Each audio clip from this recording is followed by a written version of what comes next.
Hello everyone, how's it going today? Happy Wednesday! And apologies for not streaming earlier today, just something came up that I needed to take care of, and it was an interesting morning, let's say. So, anyway, I got this not too long ago from Costco, so many Costco's should have it on at a decent price. So I figured, hey, let's just make something kind of interesting. I have like no actual experience with Lilo and Stitch whatsoever. I have not seen any of the Stitch movies or shows, whatever. I know very little about it, other than it's got good reviews and stuff like that. Like I know it's pretty popular. Alright, so let's see, bag number 5, there's 1, 3, 7, 2. Alright. There's 6, 4. Okay. So there is 7, 6, and the rest. Alright. So, some stickers. There we go. Ohana means family, and family means no one gets left behind. Oh, people will get left behind.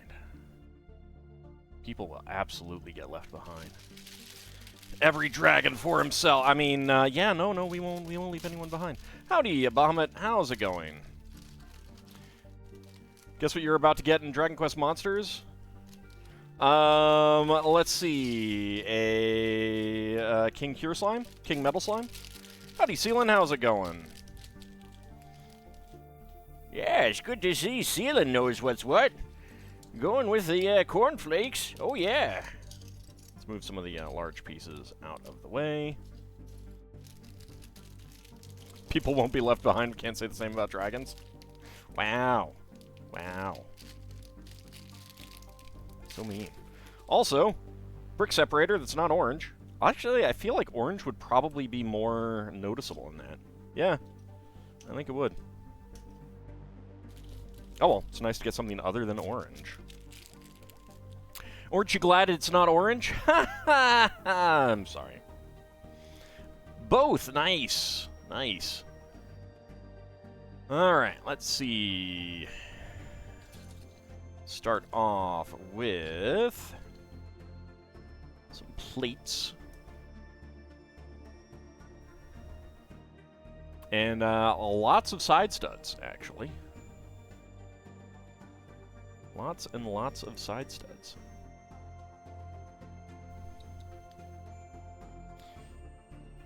So I get to stay up very late tonight to take a cousin to the airport. I love being an airport taxi. It's so much fun to be the most flexible person.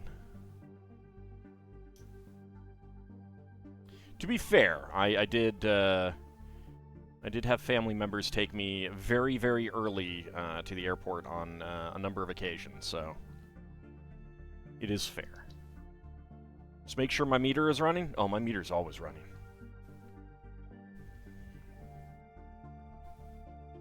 It sounded kind of dirty, you know? What rate do I charge for my taxi service? Love and affection?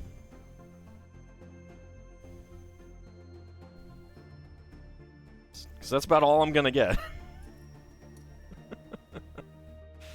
Let's see. It is not that one. I want...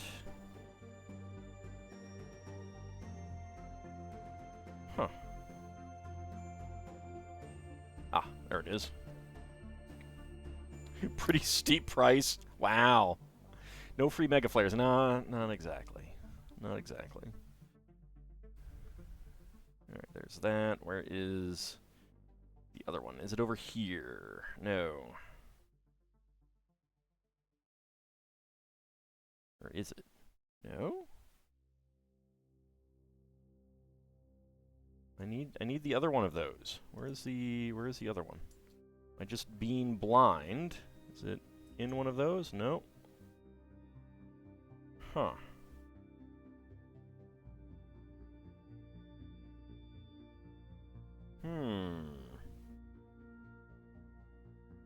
Where, oh where, is the wedge plate? Ah, there it is. There we go. Putting a whole pineapple on a pizza. That's weird. Makes it kind of difficult to eat the pizza.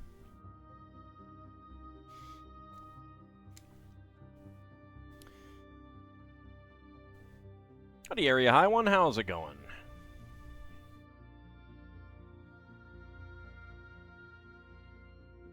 So I hope everyone's day has been going well. My day has been fine. Alexandria 17, a rating with a party of 17. Thank you very much. Let me go ahead and get you a shout out.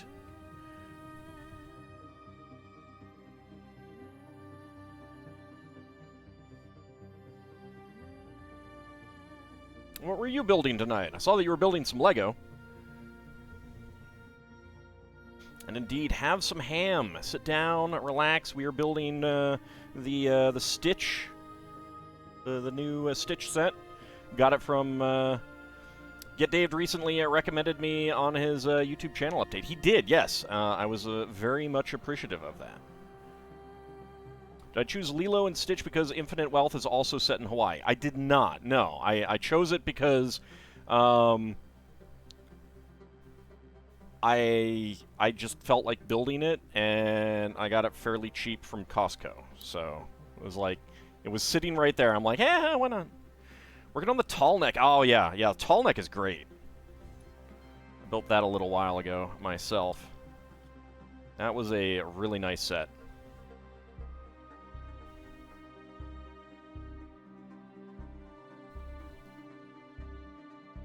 And the fun thing about the tall neck is that, like, you can use the building techniques both for that kind of mechanical dinosaur, and you could also use it for a biological Lego creature, too, which is pretty neat.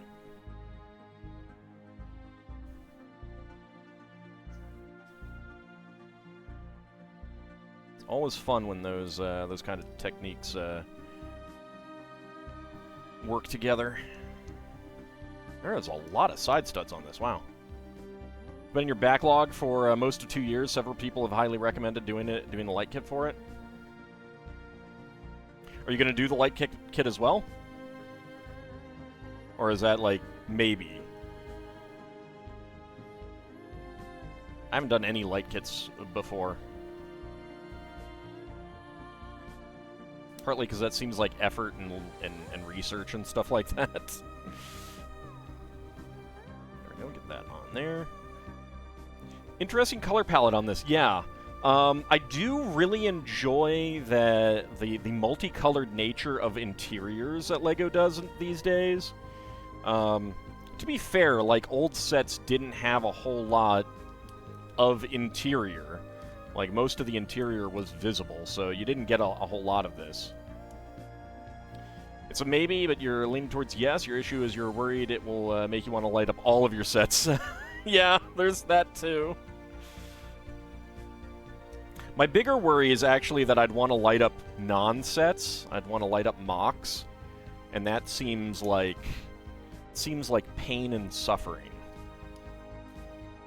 I saw a video of someone who was selling a light kit for a, like, how to set up a lighting system for a Mills street crossing. And I was like, that looks amazing, and I need to never look at this ever again, so I'm not tempted.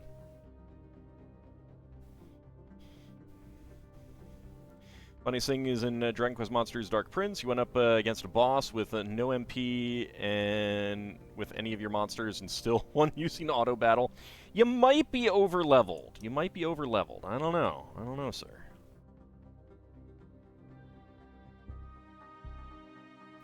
At least you can get LEGO light kits. Toy Trains is, in a way, harder. Oh, I can imagine.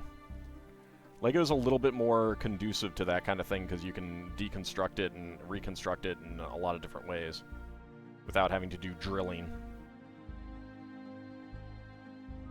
I know LEGO considered doing light kits, too.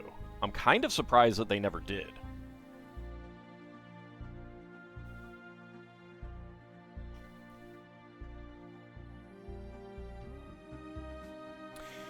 You know, Lego light bricks these days, I haven't really looked at them too much, but they don't feel as convenient as the old 4.5 volt ones.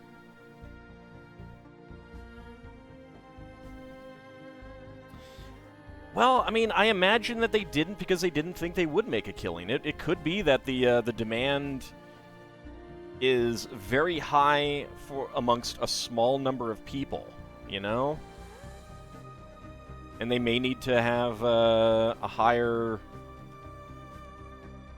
demand level. I don't know. You got the 9-volt train set the year Lego ended it. Yeah, I mean, there are some decent 9-volt lights, but they're like the thing about the 4.5-volt and 12-volt is that they were 2x2 bricks, and they would light out this way and this way, out the bottom and out one side. Now you did have to plug the plug into the back of it, and the plate power connectors are a lot better. But just having the light brick be a brick, an actual brick, and having two directions of light coming out of it is actually pretty good. The only downside of it is that it does make it a little bit more difficult to get that light around places and get it into like small narrow spaces. But of course that's kind of where modern lighting systems come in. LED lights can be so tiny. They did finally recognize their adult fans, and you know, obviously it's not something that is set in stone. Just because they decided not to do it now doesn't mean that they're not going to do it 2 years from now or next year or decade down the road or something like that. I mean,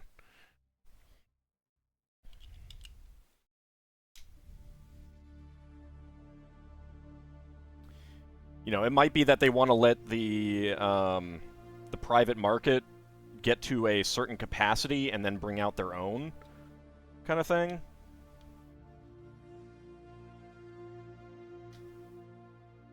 we go. Mirrors can be handy, yeah.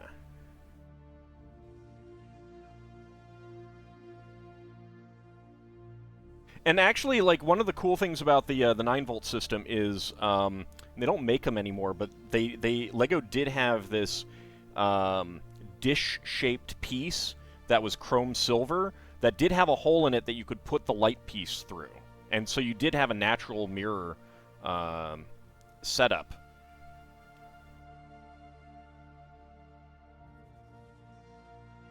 And that was a pretty cool thing that they had.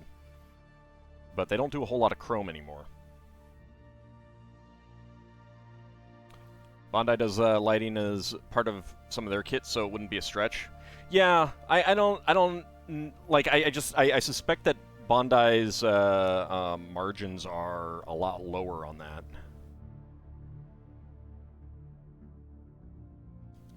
Needing to design it all to be compatible with a set, and then having to basically make 2 sets for every set, I think that might be the kind of, you know, some of the stumbling points for it.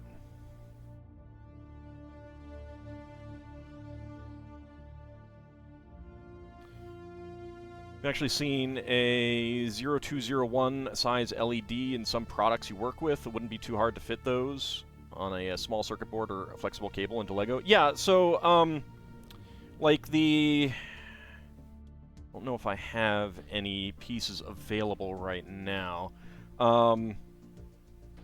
Like there are, like the lighting setup that I saw had the headlight brick pieces, and they connected, and they had 3 LEDs for, you know, the red, yellow, and green stoplights that would feed into the hollows of a headlight brick, and then go down through one of the lamppost pieces, because those are actually hollow. and then and it went all underneath the mill's raised road plate section into a circuit board and everything like that, and it was really neat, but it was also very complicated. Do run into the issue of having enough red balance, smaller the diode. Well, the best thing of it, like, the best thing that you would have is just white light LEDs. I don't know how easy that is to produce in small numbers, because you can just put Lego pieces on top to get colors. You know, transparent Lego pieces on top to get colors. That's one of the great things about Lego. Like, all those old Lego light systems, all they do is white light. That's your worry, the amount of effort involved for the return? That's one of the good things about the lighting kits that they put out, I think, is that most of them are, you know, like, they've measured out everything and stuff like that, so you're getting exactly what you need. Whereas doing a custom thing, that, I think, is where you're going to have the issue of... you know, like, the return on effort type of thing. The warmer the LED, the closer it is to the correct color balance. What do you mean the warmer? You mean warm light or actual heat output?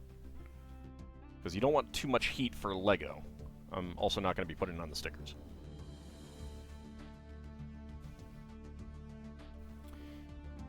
Let's see. These, but like the we've seen in some sets, and I don't know that there is one in this. Let me take a look at the part listing.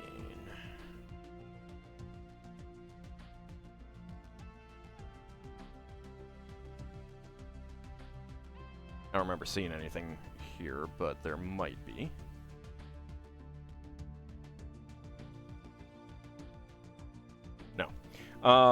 So there are currently little 1x1 domes that have a post on the bottom, and that's a modification of the old dome light that would actually fit over the 9-volt light, and that because the standard light is all just white light, and you put a colored plastic dome over it to get your different colors. So you don't need colored LEDs. Ohana means family, and family means putting on the stickers all... No, it does not. It most definitely does not. Having become blue light sensitive, you ended up learning about the difference between cooler, more blue, and warmer, more red light. Right, but you're talking about light color, like the appearance of the light as opposed to actual heat, right? Like, they still are about the same degrees Fahrenheit.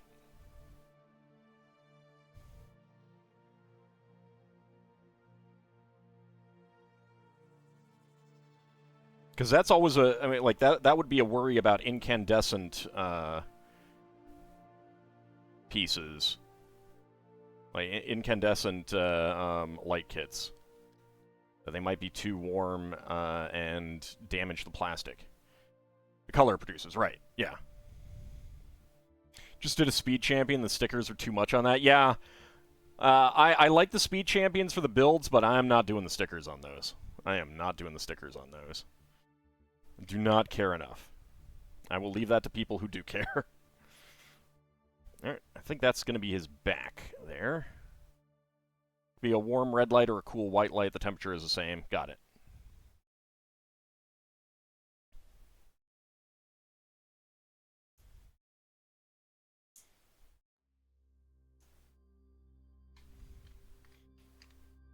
There we go. Okay, this is obviously an extra piece. I think this is an extra piece. I don't know about that. Did I forget something? Hold on.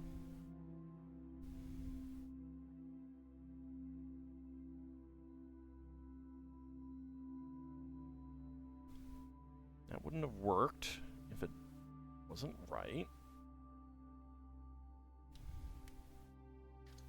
So, yeah, that's in there. That plate seems sus. Yeah, they don't usually give extras of that one.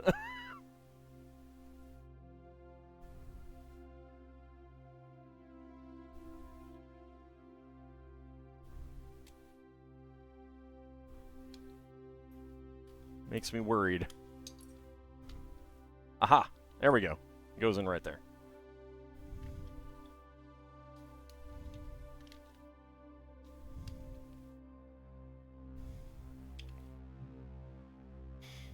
I saw a video of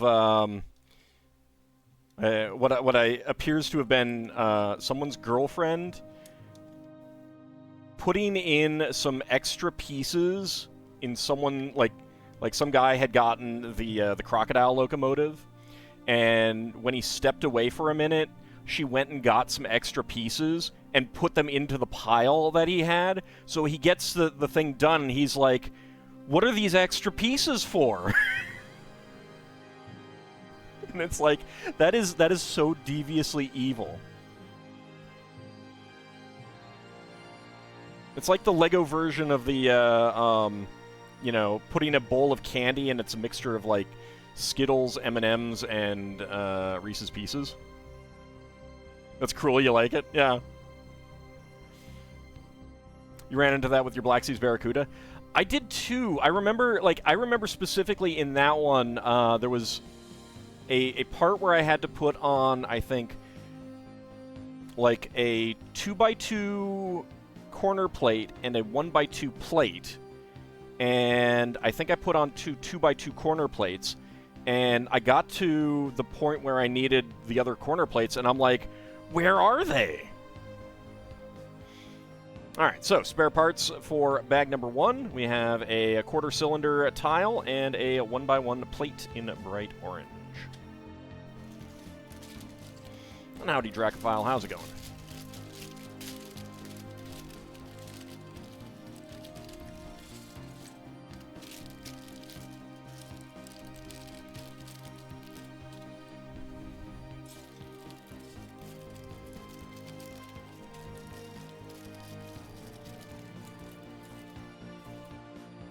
Ooh.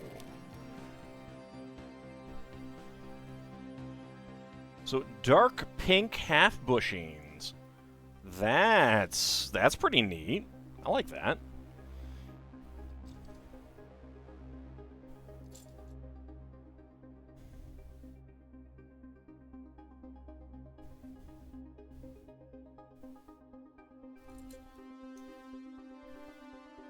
Well, I haven't been that like, going back to Speed Champions for a second, I haven't been that, like, interested in the recent ones coming out. They seem to be more like Formula 1 vehicles, and I'm not that into Formula 1, so I'd rather have, like, classic cars and stuff. Seems like it would be a good parts pack to get some unusual colors. Yeah, that was kind of what I was thinking on why I got it. Lots of light blues and aquas or azures. They changed the set slightly between the original and the re-release. Ah, right. Added a floor in some of the corner pieces. They're just the, yeah, 2x2 corner piece. Like this, 2x2 corner piece. Still waiting for them to do a VW Golf. Only one of the most iconic and best-selling vehicles of all time. I think one of the downsides of the Speed Champion set is that so many of them are kind of like high-performance sport vehicles as opposed to just iconic vehicles.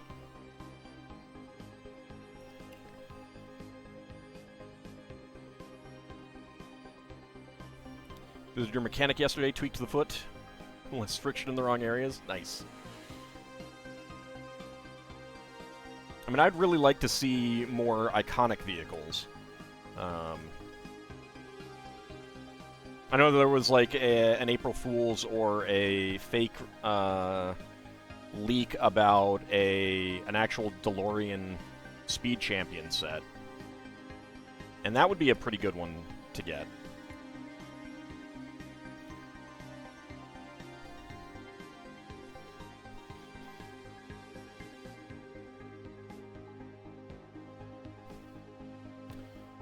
Let's see. Yep, that is on the slope.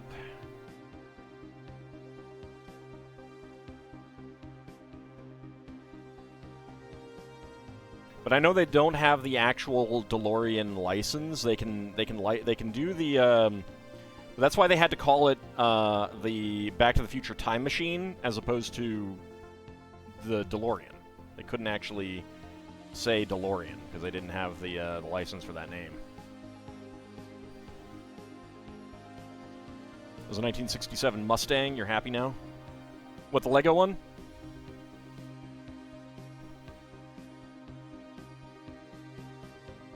Is that the dark blue one?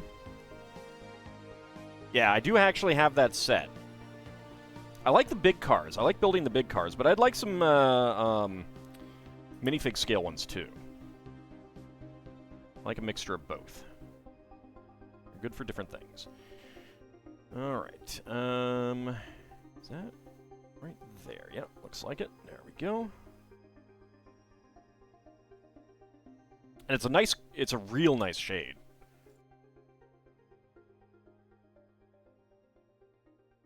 Dark blue is lovely.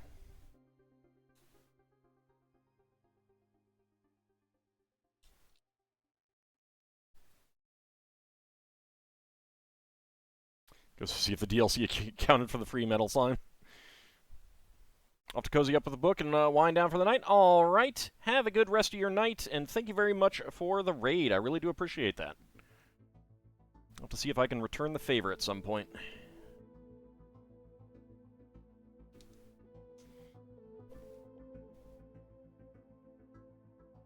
All right, we've got friction pins here and 8-tooth gears.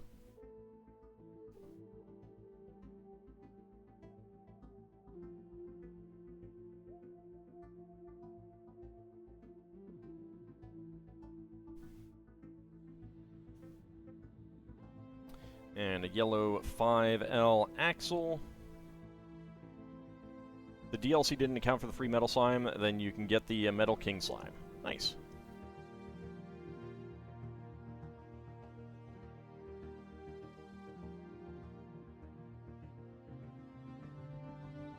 Alright, and then here goes the dark pink half bushing. Very weird to have a dark pink half bushing that appears to be just inside the model. I mean, I am all for more shades of things like the half bushings and stuff like that. Because it is always kind of annoying to be building something and have to have, like, gray on a colorful thing and stuff like that. I think part of why they went to having multicolor interiors in LEGO sets is probably related to a set you once put together. They had several shades of gray. The problem was they used gray for black in the manual. Yeah, it is. I think it's twofold. Number one, to give like visual fidelity between the parts that you're supposed to put on. And yeah, like for a while, like in the mid '80s, LEGO used dark gray for black. Because there wasn't a whole lot of dark gray, so it didn't really matter. And the instructions would actually had a thing where it was like, black equals this.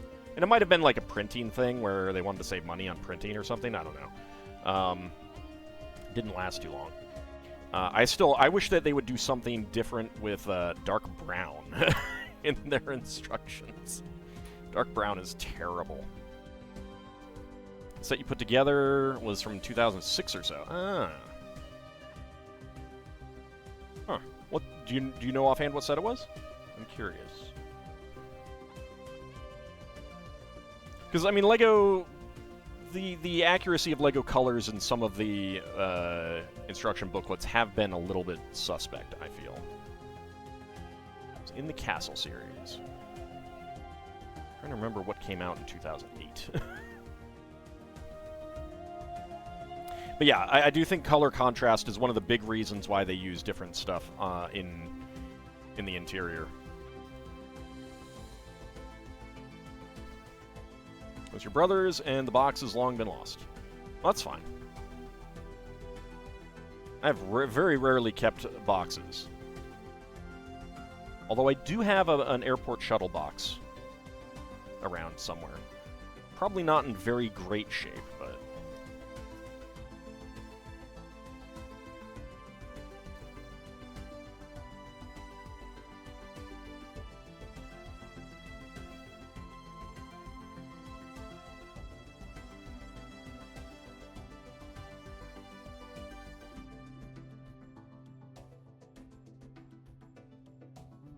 But yeah, contrast for the interior is definitely a big part of it, I think. And I think there's also just an element of getting other colors into builders' hands as well. I think but I think that's more of like a side benefit. Starts trying to scout more metal slimes. Nice. Just wish you had some more of the old LEGO Pirate stuff from when your Black Seas Barracuda came out. Yeah, pirate stuff is great. I do have some pirate stuff to build on stream. We'll get to that eventually.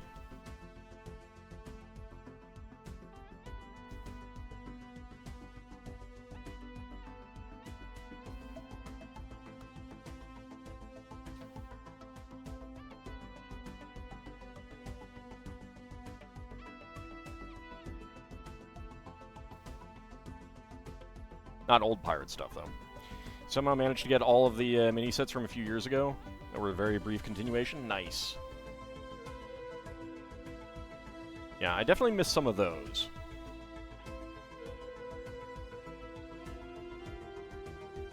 That is very disappointing. There were some good minifigs that I missed.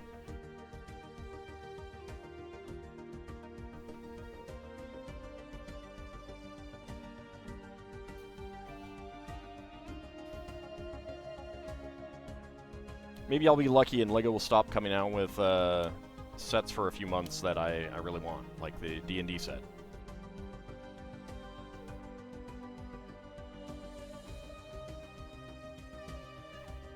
We'll see, though. We'll see.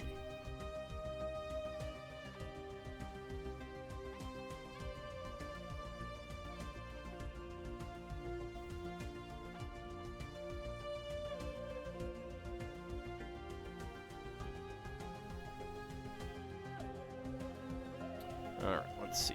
2x2 corner plate. There, there.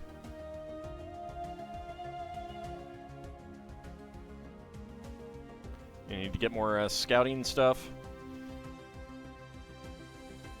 Interesting to note, they don't seem to flee in the DLC dungeon. Wow. That's pretty handy, actually.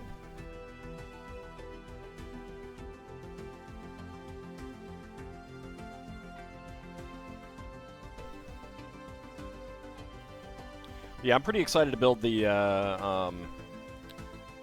pirate stuff that I have sitting around. 70409, 70410, 70411, 70412, if anyone wants to know.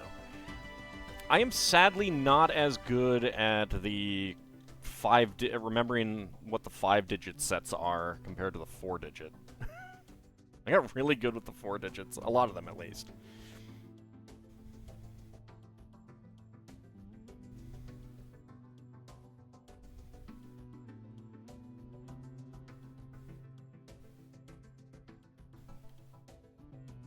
Kept boxes for the sets, nice.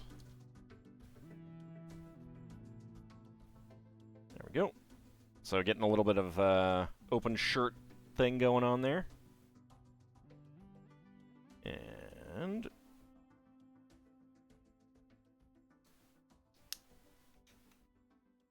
there we go.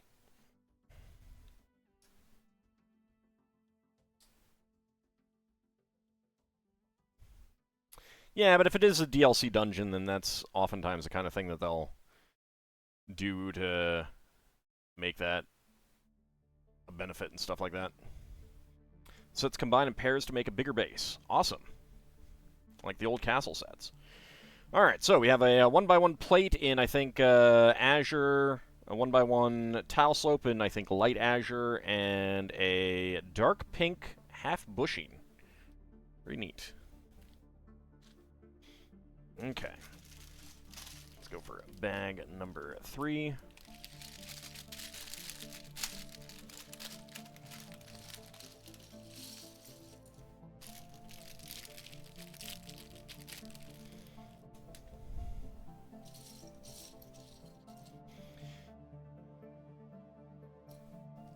I mean, I have a lot, like, I got the original first 2 years of pirate sets, and I got a number of other ones over the years.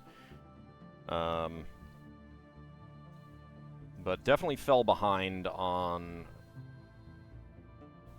some of those.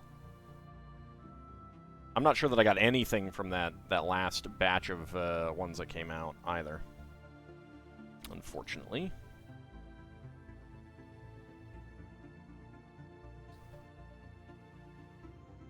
But I was happy to see the Eldorado Fortress Redux.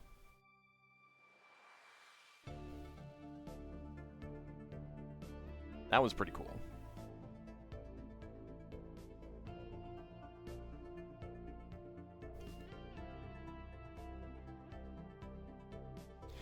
I wish that, like, classic castle style and classic pirate style stuff still sold. I don't think it does. I don't think it sells well to kids, and it does to adults, but you kind of need to make the, you know, adult sets as opposed to kid sets. Still want the space monorail? There were 2! I only have 1. I don't have the second one. Those 4 sets were just a sudden release for the old ones. You got lucky and all 4 were in Walmart. Nice.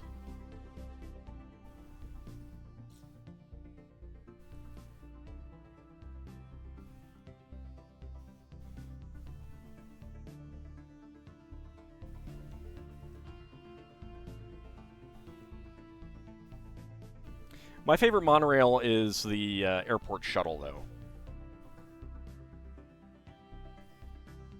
I just have such a soft spot for it. There was a really neat canceled monorail that was supposed to basically be on an alien planet, and it would have been the first set with aliens. And there would have been a color transition to indicate that portions of it were underwater and portions of it were above water. That was pretty neat. They never made that into an actual set, though. Yeah, here are the headlight pieces that I was talking about.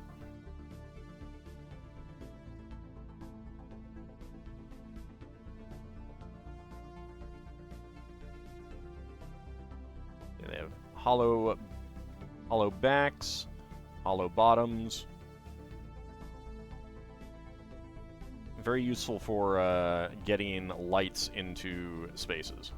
Recall when LEGO did Johnny Thunder before they got the license for Indiana Jones? Johnny Thunder may be making a reappearance.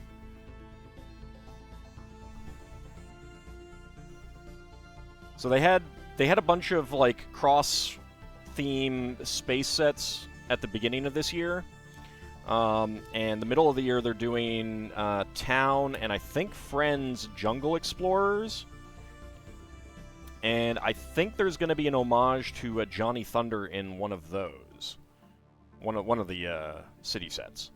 Kind of like how they the Orient Express has the reporter lady whose name I'm forgetting, and the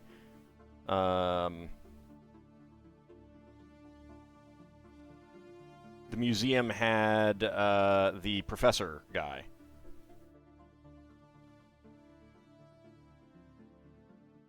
You have all but the biggest and the very smallest of the desert sets. Oh, you don't have the little Anubis statue one? That was so good. I'm such a big fan of that Anubis set. Her father, the professor.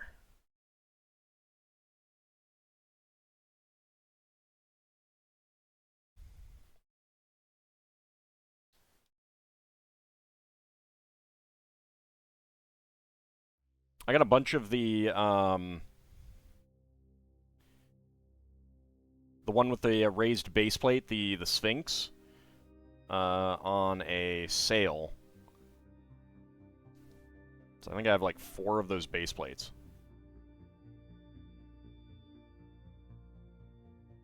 The Sphinx is just such a great set. How am I doing today? I am doing pretty well. Thank you for asking. Just got a little bit busy earlier today, so I couldn't get the my stream going. All right, let's see. Yeah, there's no other way to get that leg on. That's cool. Well, I am still a little congested, but it's not too much of a... It's not a big deal. And... Yeah, I mean, the hives are basically gone at this point, I think.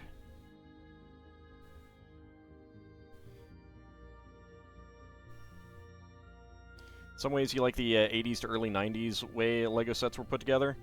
Yeah, for me, I mean, like, I recognize that it's nostalgia in a lot of ways.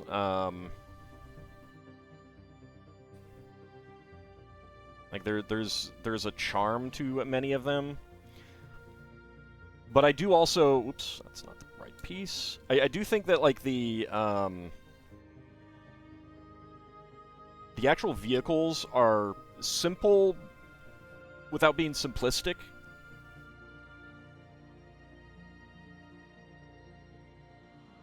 Howdy, Red Hyena.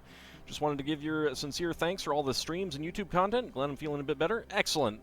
I'm glad that you were appreciating them and enjoying them. Always makes me feel good. I really do appreciate that. Has to do with who you are. You have an easier time with the more brick-on-brick way of building things. Yeah, I get that. I do get that. I do think that in terms of, like, town building design, I think the modular sets are just incomparable. Like, there is nothing better than them. Same thing with Lion Knight's Castle. But in terms of, like, play sets, yeah, some of those have a very, very good charm to them.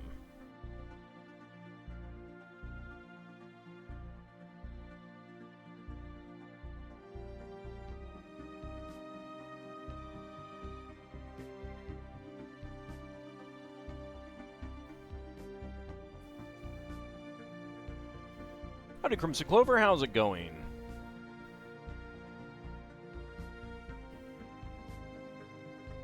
Like, one of my favorite town sets was 1980s Main Street, which is very, very simplistic. Very, very simplistic. The cat on your shoulder is telling you it's time for bed? Alright, have a good night, Seelin. Give the kitty a pat.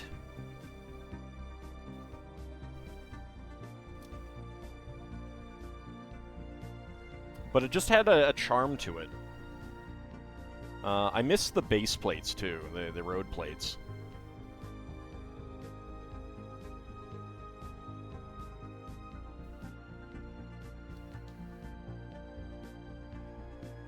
Frustrated at prescription insurance? Lego's nice to unwind to?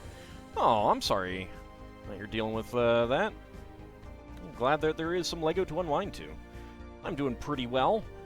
I get to stay up really late tonight to take someone to the airport. Yay! Luckily, tomorrow is recording day, and I am way ahead on everything. So it doesn't matter.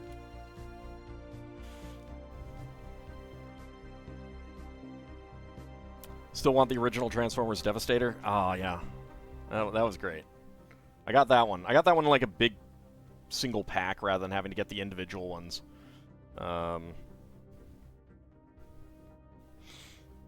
The pickup truck one broke, though. snapped in half, and it's hilarious because, like, you can actually still use him. He's not so broken that he can't use it. It's just that any kind of transformation is he's gonna come apart. Although I don't actually have him anymore. I did give him away. Well, I sold him a while back, just to clear up space, and I knew I wasn't ever gonna do anything, and they were actual childhood toys, so they were not in good shape, and pieces were missing and everything like that. And it's like, just let them go to a good home kind of thing.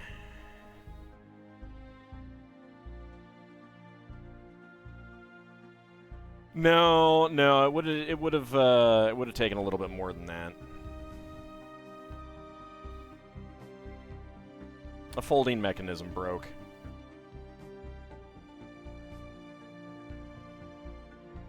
I mean, like, he was still playable. Like, you could still play with him just fine. You could transform him into truck and robot, and he still worked fine in Devastator. It's just that there was now a weak point. He would fall apart right there if you were not careful.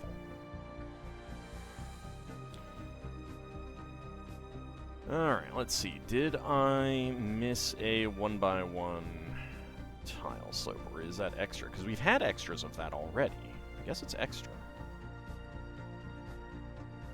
Yeah, that's extra. Alright. Works for me. There we go. So now I can sit. We have a spare 1x1 tile slope. Yeah, I only had, like, I actually have two of the I had two of the Stunticons, I had one aerial bot, and I had one Protectabot. Is that enough? I feel like I had one other one, too. So, like, I could make an amalgam. Like, I could make I could put them all together in one of the you know, into a giant Gestalt robot. Just not the correct giant Gestalt robot. I had the body Stunticon, forgetting his name.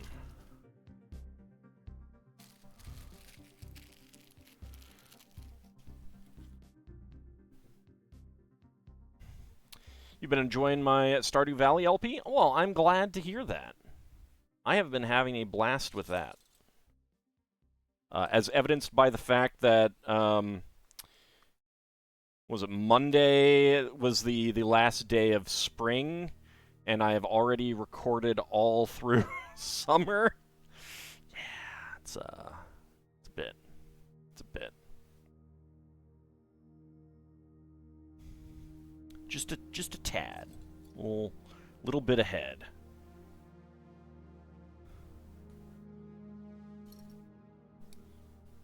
It's just so much fun to play.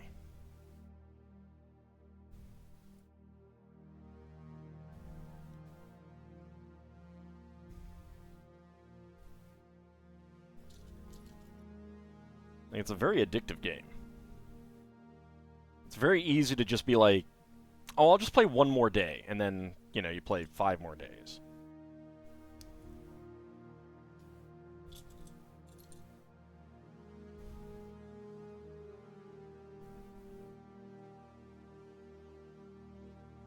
And yet he will dose them out slowly. Well, yeah, that's how it works. That's how you keep the masses coming back for more. You gonna second the love for Stardew stuff on YouTube? Aw, thank you.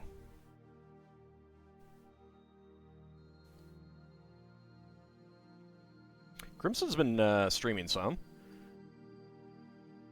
How's your stream going with that?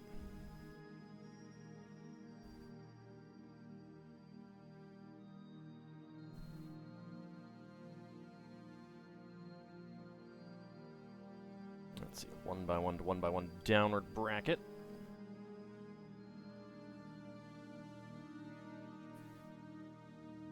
I'm terrible at actually, like, giving gifts and stuff like that. I always like to wait until I have tons and tons of gifts and I can just, like, go on a gifting spree.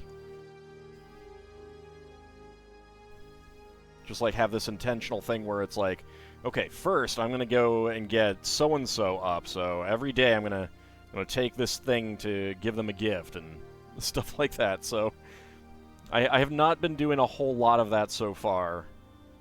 A lot of gifting so far in my LP.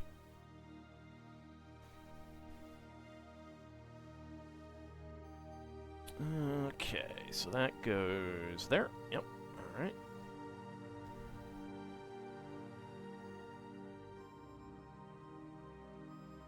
Who am I planning on courting in Stardew? I don't know. Am I going to do what I did last time and romance everyone? I mean, I'll definitely get everyone up high. I don't think that I'll actually romance everyone. I mean, I may, like, kinda do it. I don't know. I mean, like, there is an element of, like, wanting to tease you guys a little bit of who I'm going to choose, but there is actually an, like, I don't know yet. Abigail is my favorite, but I also kind of feel like I should go for someone else because we haven't seen, like, I haven't seen, there's a lot of people that I have not seen, you know, any of their marriage stuff yet. But I also don't want to do the thing that some people will do and, like, marry everyone and divorce everyone and go and, like, explore it that way. I don't, you know, if someone wants to do that, I'm not going to say no, but that feels a little bit not quite me, you know?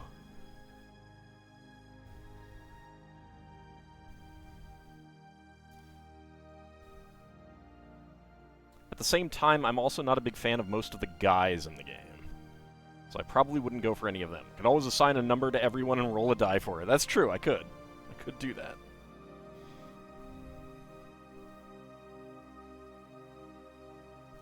There's one game you've played where you can tell one of the romance options was correct because they were the only option in the demo.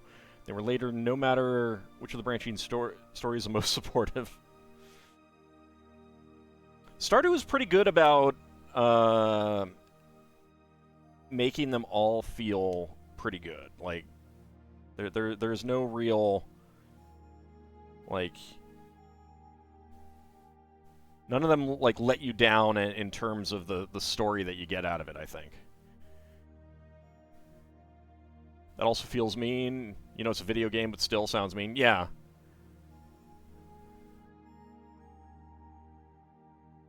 Okay, so that is going to fit there. There we go. All right.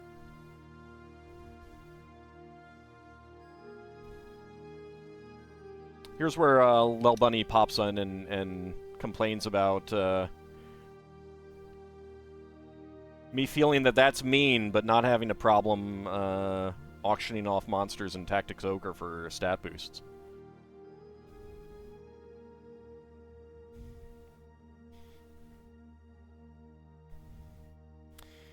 Just enjoy the romance in Blaster Master Zero.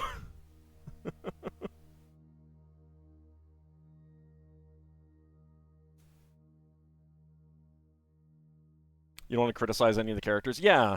Like, they're... Even the ones that I genuinely kind of feel are not, like, my personality, like, not compatible with my personality, they have a depth to them that at least makes it so that I don't really want to hurt them. What else are you going to use monsters for? Exactly. You know what's really mean? Teasing Lel Bunny when she's quietly listening to me? Well, I didn't know you were there. I wasn't quietly teasing you. But see? There you are popping up. Although you haven't said anything about the monsters yet, so... I just know you, you know? I know you. I know what you're thinking. Howdy, Shield of Hope. How's it going?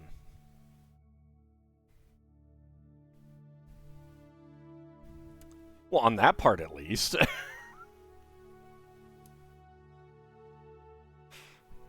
I know what she's gonna say.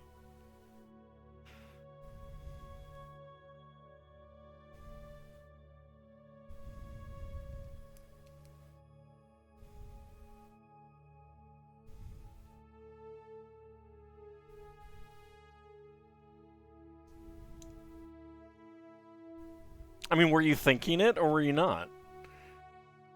All the times I buried Malroth alive? Ah, good times, good times.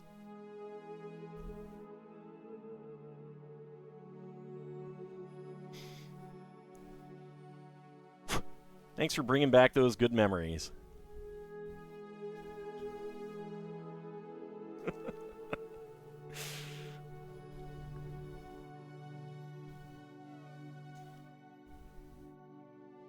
You weren't thinking about that one. Oh, okay. All right. My mistake. My mistake.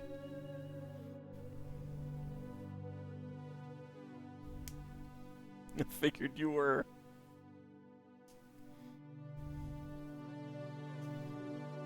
Yay, power's back!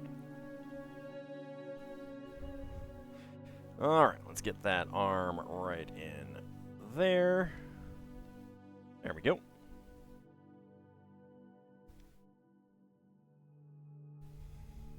Okay, and a 1x1 tile, cylinder tile. How about killing your own mother and then telling her about it? Yeah, well, that was pretty great. That was pretty great.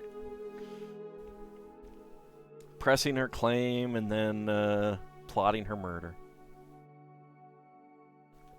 That's such a great way to end the in that LP. All right, so that is Stitch so far. Got his little splayed legs there, his hands, and we are going to put him back there. Yes, that was Crusader Kings 2. That was my very first LP. I ended it by pressing her claim for Aquitaine, I think it was, or maybe it was Francia. And then murdering her so that I inherited it. It was good times. It was good times. All right, let's go ahead and get our things out.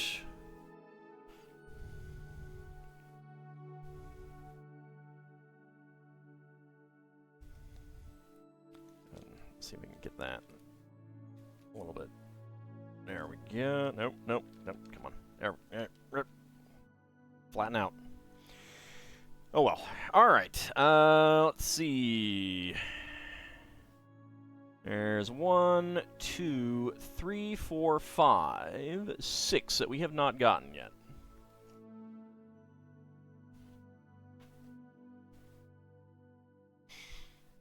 Hey, I mean, she wasn't using that garter.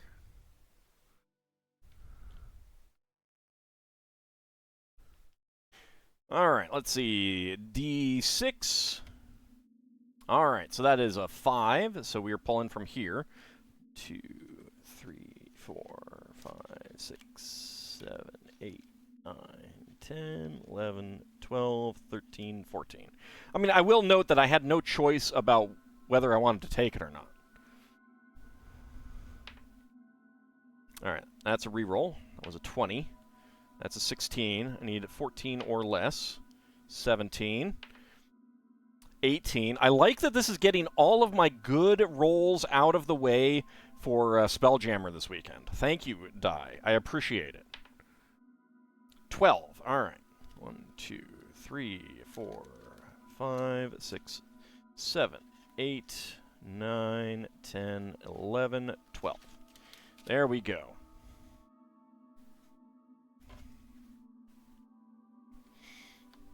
Gets all the minifig rerolls. Howdy, Mad Martin. How's it going? All right, let's start a prediction. Let's see. Can all guess what is inside the minifig pack? Let's go. Get your predictions in. D20 says 4. That would be a new one. My D20 says 5. That would be a crayon person. Not a rogue AI has 10. You'll need a reroll because I'm pretty sure there aren't more than 3 of anyone, and we've gotten 3 of him. Not too terrible. How's the allergies? Seems better. I do not have any hives anymore. 2. All right, that would be the wild style there. So go ahead and get your predictions in. Can I guess what is inside the minifig pack? Minotaur Astronaut. as his horns puncture through his helmet as he's out in space, and he quickly loses air and decompresses. Newfie Edge says 3, gets a 3, and that would be the Apocalypse Benny. Centaur Twitch streamer. How do you know I'm not a centaur? Huh? Huh? So you can put away the flaying knives? Yeah, you didn't need that anyway. Space! I mean, that's the next CMF. It's all space all the time. They finally have officially announced it, so very exciting. Because you're a dragon. That's fair. That's fair. How do you know I'm not polymorphed into a centaur, you know?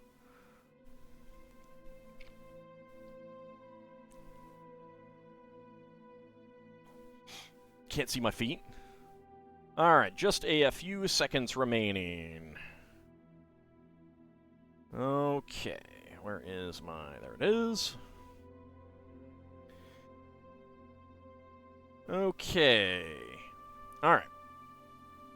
And... go. Alright, let's see, what do we got? Wow, alright. 4.56, we have the crayon. We have the crayon.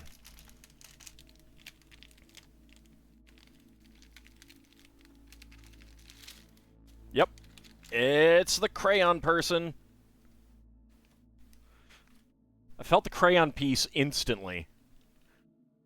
Alright, let's choose that outcome within 20 seconds. Complete that prediction. And who is getting the hams? Red Hyena, Caitlin, Bahamut Zero Dragon, and Cetria getting the hams. Very nice. Going for 20 to 50 was Crimson Clover, Kinshear, Ice Oven, Shield of Hope. 50 to 60 was Preskitch and Newfie Edge. And Lel Bunny, the only one going for no. That was a fast crayon to identify. It was. It was very fast. Never a doubt. Always bet on Ald. Do you know what happens when you decompress a space? During Apollo, they left a scientist in the module as they decompressed. You just blacked out and lived to be a ripe old age after they figured that out. Well, there are different things. I mean, the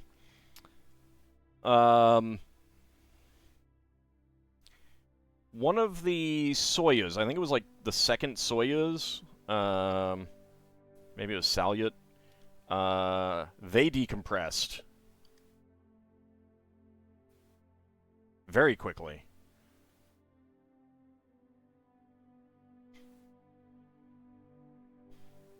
Alright, so there is our crayon person with the lovely crayon minifig head.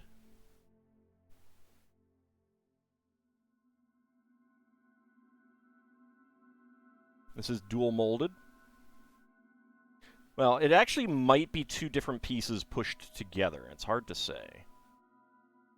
But it is two different colors. But a pretty cool minifig regardless. And that is the last crayon. Alright. During the space shuttle, one of the spacesuits developed a leak in its gloves. Finished the mission, and his hand took a while to shrink down to normal size. Well, yeah, I mean, it depends on how quickly you decompress and stuff like that. I mean, there's a lot of different things going on. All right, next up. All right, we only have 2 hangers left, and there's only one minifig left that we have not gotten, and that is Lederhosen Guy. So here we have another hanger. So let's go ahead and get started with that one.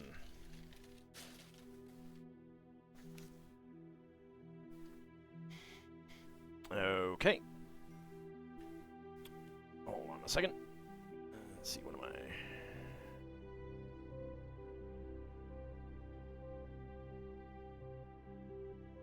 I... Okay. I need to step away for a second, but I will go ahead and start a new prediction. Now we'll let you guys get your predictions in, and I will be right back.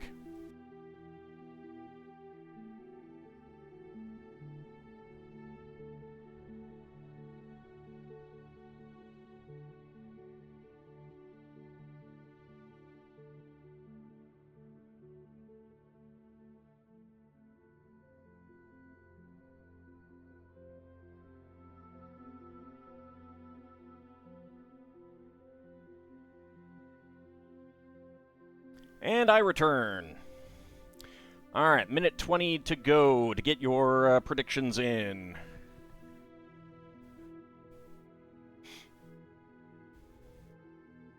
So, as I was saying, this is just the Lederhosen guy. So let's see, D20 says 8 for Bahamut. That would be business guy. That was fast. Am I sure I left? Yes. Yes, I didn't have to go very far. I got a 2, which would be the Conquistador. Minotaur Hawaiian Tourism Director. I'll have to step away to answer a text from the president who needed to know what could be in his minifig pack. Yes, yeah. Well, actually, it was a bad, the question was, am I a bad enough dude to know what's inside the president's minifig pack? And yes, I am a bad enough dude to know what's inside the president's minifig pack.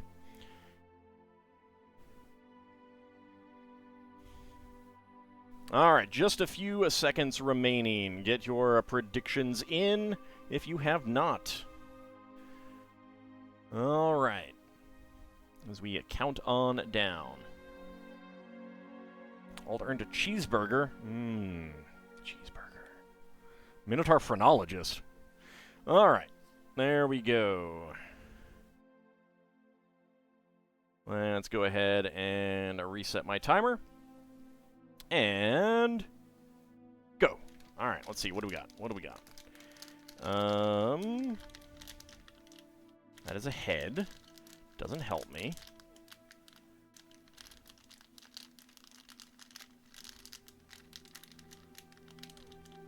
Legs. Doesn't help me. There's the head again.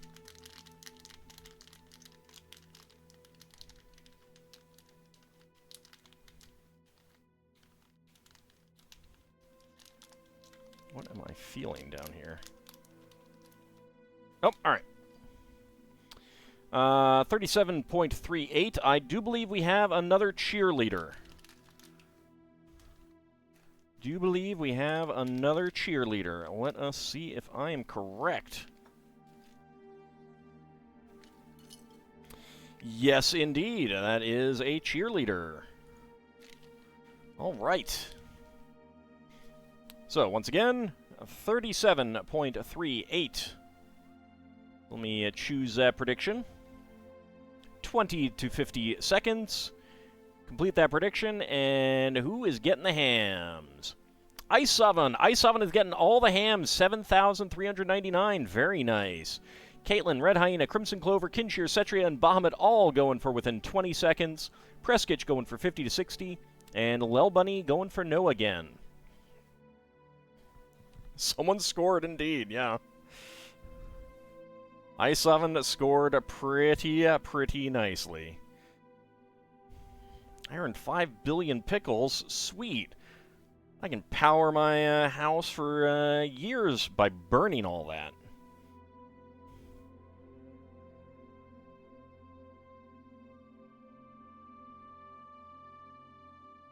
There we go. Get her pom-poms on.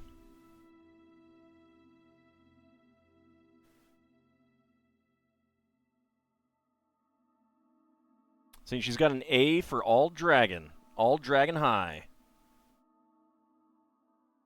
Of course, she should be in green to really cheer for me properly, but, you know.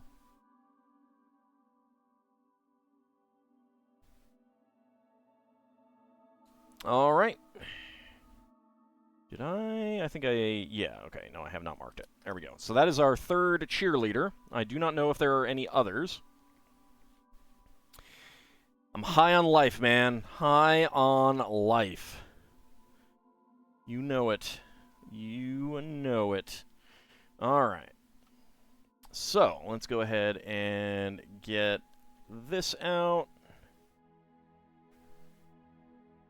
Alright, so let's go for D6. That is 5. So 1, 2, 3, 4, 5, 6, 7. Alright, I need a D8. Oh, poop. Don't fall on the floor, dice. Get back up here.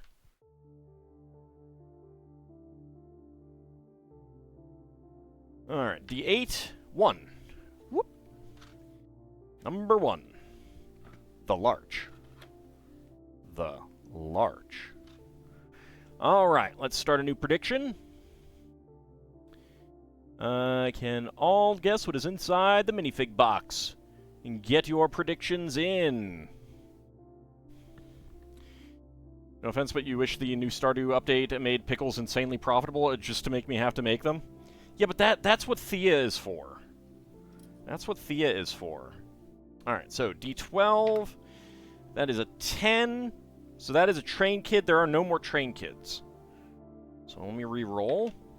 D12 says 3. That would be Basil the Batlord.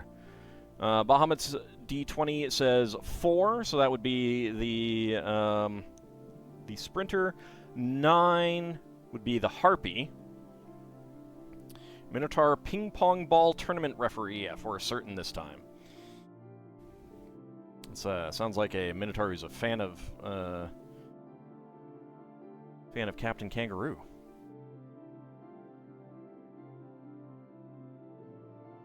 Centaur Olympic Swimmer. Recall the Batlord is the oldest of the minifigs in the collection? In this set, yeah. I mean, in terms of being a reference, if that's what you mean.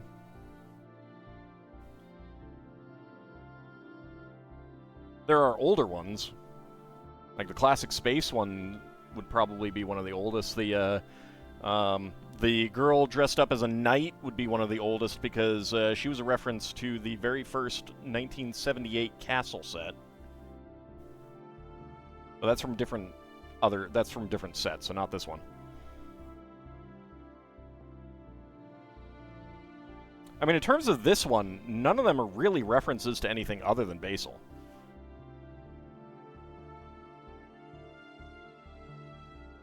Alright, just a few seconds remaining, then I will make my guess, and then we will weigh it, which I should probably get onto the weight guide. There we go.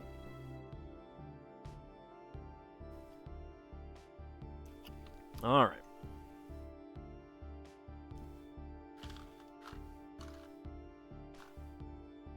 Oh, and in terms of a reference to someone real? Oh, I don't know about that. What's Captain Kangaroo got to do with ping pong ball tournaments? Well, he has a lot to do with ping pong balls. Did you ever watch Captain Kangaroo? Maybe I'm thinking of a different kids program. It has been a little while.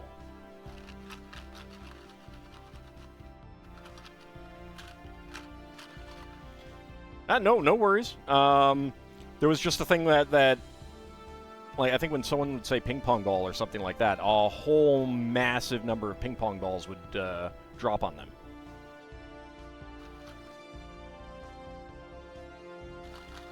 Could probably Google Captain Kangaroo and ping pong balls and see it. It's pretty funny.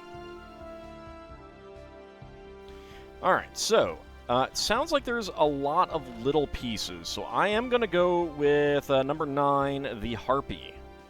And let us see. Alright. So that should be just about 18 grams. 17.64, so probably not.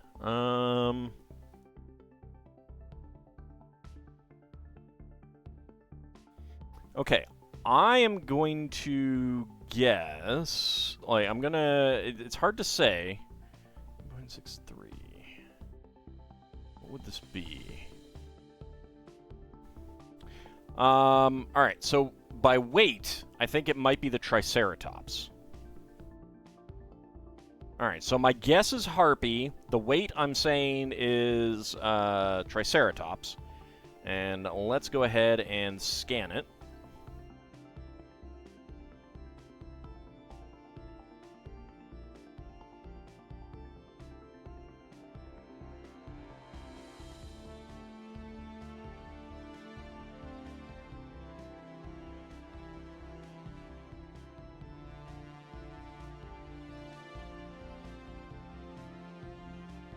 Come on. Flip to the other camera, please. Flip to the other camera anytime. This is the most annoying thing about this, is that I don't have any real control over which camera it's on, and when it's in focus like this, like, it won't autofocus. Well, alright, that actually seemed to have worked. Hey, that is saying Harpy. Okay. So my guess was Harpy. The weight I thought was Triceratops. Let's find out.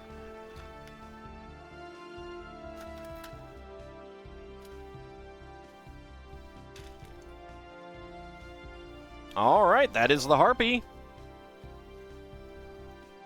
Okay, so the guess was correct this time. Nice. Alright, choose a prediction. Choose the outcome. Yes, with the guess. And this time the weight was wrong. Yeah, this weight guide, I don't know where they're getting their numbers, but they are way off, it feels like. Alright, let's complete the prediction.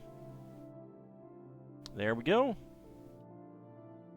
And let's see, who is getting the hams? Red Hyena, Kinshear, Shield of Hope. Getting all the hams. Preskitch and Ice Oven going for yes with weight. And Bahamut and Lel Bunny going for no. Alright. Could be the humidity making the cardboard weigh more. It's not very humid here. Well, it is, kind of, but it's only 50% and it's still pretty chilly. Then again, I don't know what humidity he was at, so. Alright, so we have gotten the Harpy, the Train Kid, and there are no more Train Kids, the Dog Groomer, so that is 1, 2, 3. We've gotten the Forest Sprite, so that is 4, and 5 being the Racer. So there is only one more left on the top register. There's only one more left on the top register.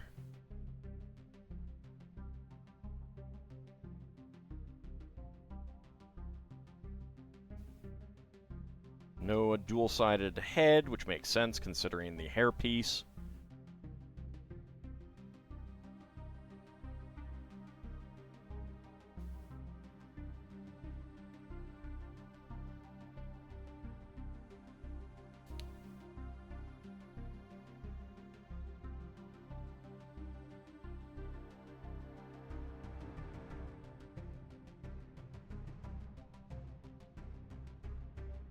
There we go. And then we get our wings on there.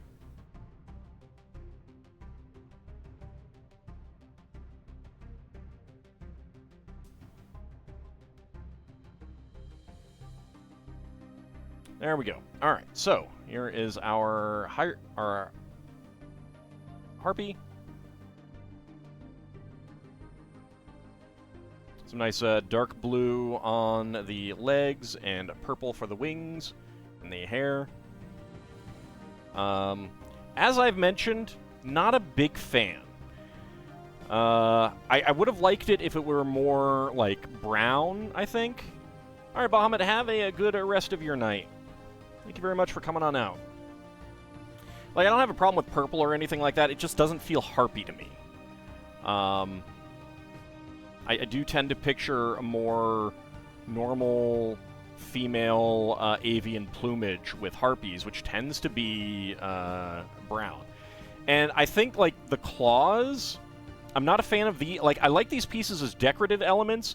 I don't really like them as, like, hand claws. I don't like them on Wolverine. I don't like them on anything else, really, as anything that a minifig would hold. So I think that I would, you know... And I don't really see Harpies as having very big claws anyway, so I would probably much prefer just this. The legs are fine, but of course I'd prefer it to be brown. And I think, like, a more normal hairpiece would do it better. A little big to be her hands. Yeah, and that's kind of... That's part of the problem, is that they're just, like, too big to be... even for, like, Wolverine, I think they're too big. Like, I mean, what are you going to do with Lego, really? So, for Wolverine, it's perfectly fine as, you know, here, kid, here's how to play with Wolverine with his claws. But for this kind of thing, it just doesn't... I don't know. They're the hot dog fingers from that one universe and everything everywhere all at once. I need to watch that. I have not seen that. With Lego, you understand because tooling limitations. Lionel did a very high detail engine, but the Tender had, well, very, very low detail wood load. It looked really bad. Yeah. Tenders tend... I can imagine Tenders not getting the most most detail.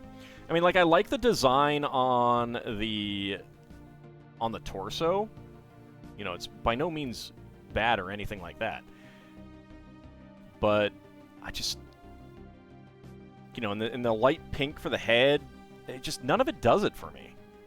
I would have preferred a more normal human-like head, more common hair style, and then brown coloring.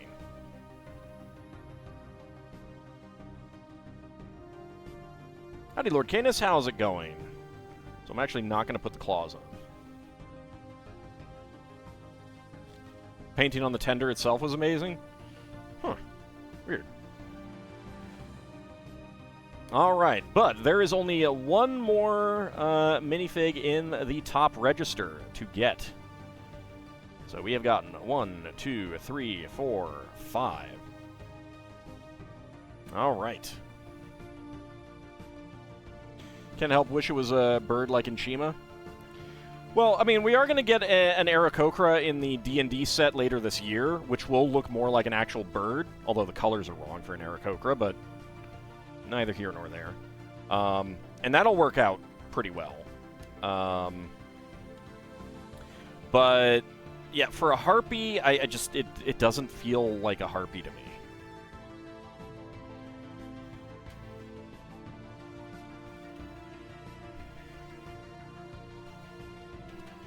I mean, I will definitely have some mini rants to do when those D&D ones come out. But they do look pretty good. All right, let's get on back to Stitch. He is kind of missing a head. He kind of wants his head. Understandable, I suppose. People like their heads.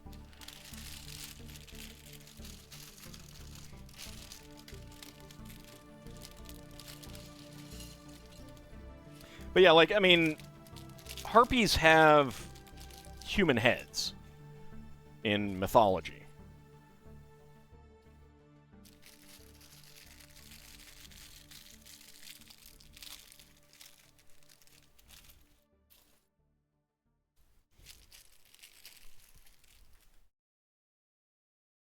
Nope. Bump something. There we go. All right, let's see. Let's get on started. Only Harpy that comes to mind right now is the one from Monster Rancher anime. Ohana means family, and family means having heads. Exactly.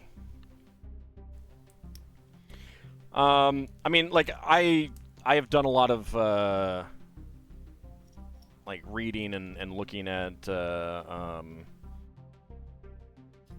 Greek classical designs and stuff like that. So there are depictions of harpies on Grecian urns and stuff like that, and Roman stuff.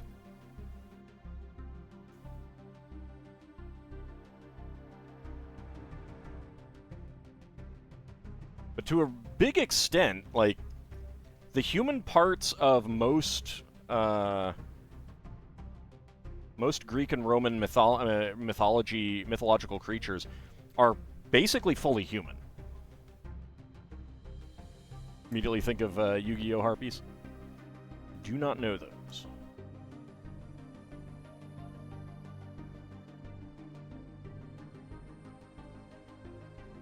I mean, I'm obviously most familiar with, like, D&D artwork of harpies.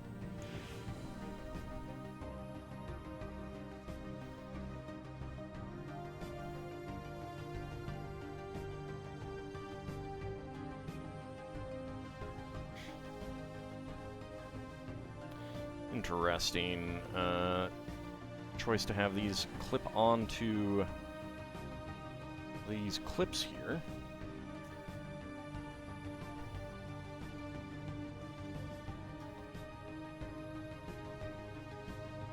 I think Japanese depictions of harpies tend to have them not having 6 limbs.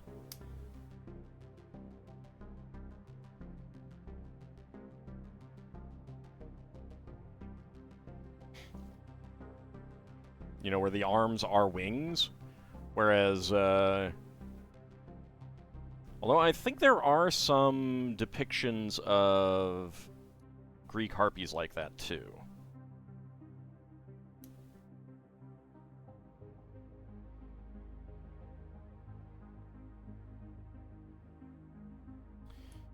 There we go. And let's get the other side.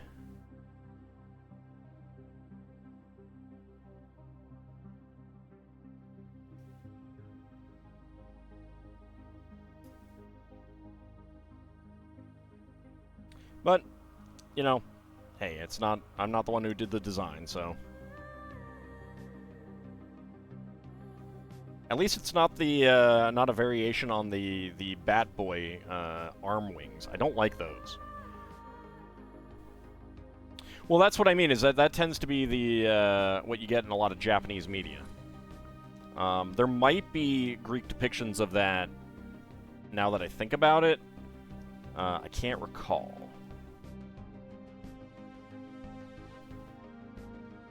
But modern Western harpies tend to have arms and wings.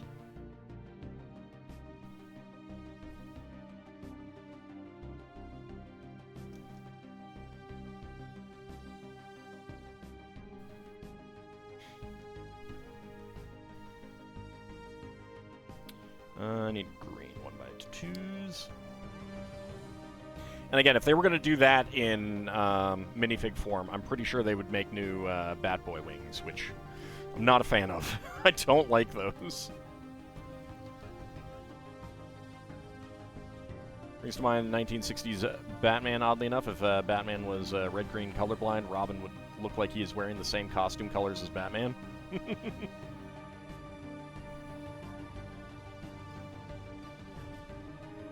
There is the pink bracket.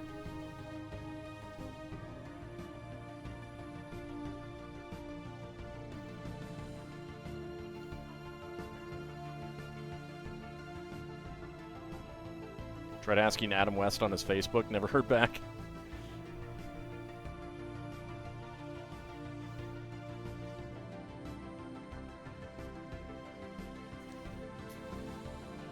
Well, it's kind of like how, like, they had to design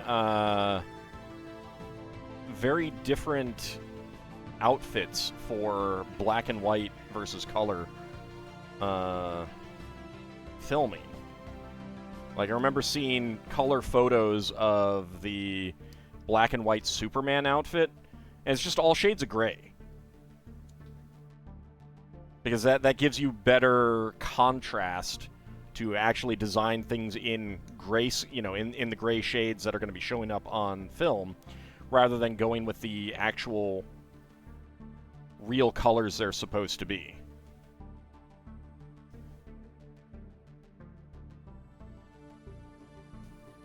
Howdy, Big Mac. How's it going?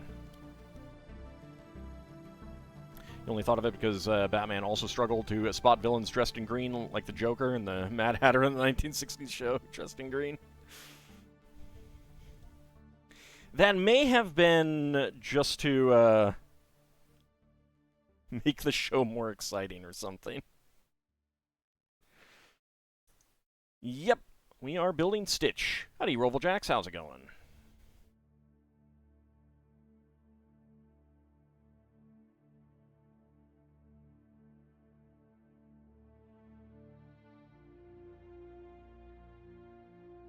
It was just odd that a certain color costume he struggled to see.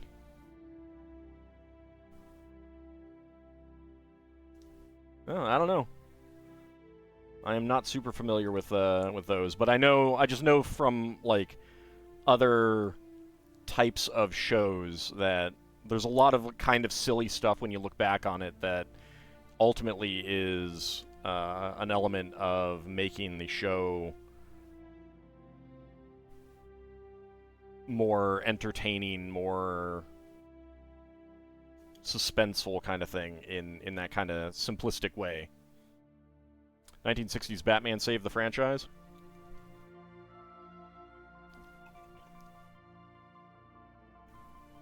Spent the last week of March on a no Wi-Fi zone, so did a solo PDF or a solo D&D. Nice.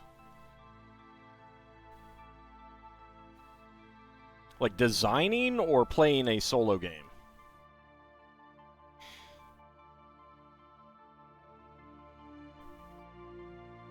Bam, wham, pow. Yep. Let's see. There we go. Get the curved pieces, and we get a wedge plate. Playing D&D solo. Nice. I know that there were a fair number of solo adventures that got published in Dungeon Magazine at the early point. I don't think they did it after a certain while.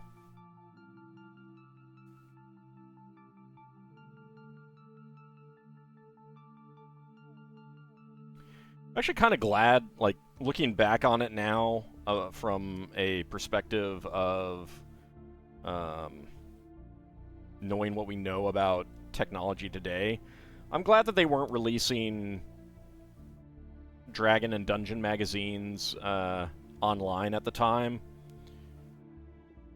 with HTML articles, because then they'd be able to see what was actually popular, and rather than try to give a balanced thing, they might have, you know, like changed things up to only include the popular things rather than try to give a mixed bag and support less popular stuff too. Actually going through some supplements preluding Lost Wine of Phandelver, Dragon of Icespire Peak. Excellent.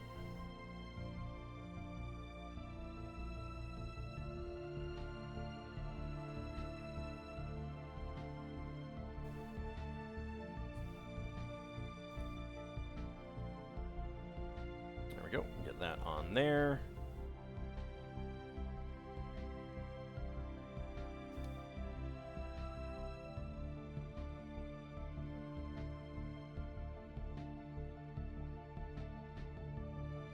There we go.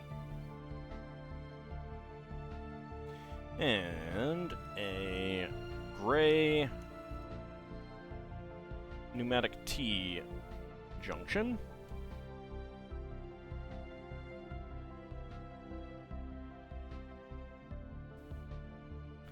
Alright, we have our giant stitch eyes here.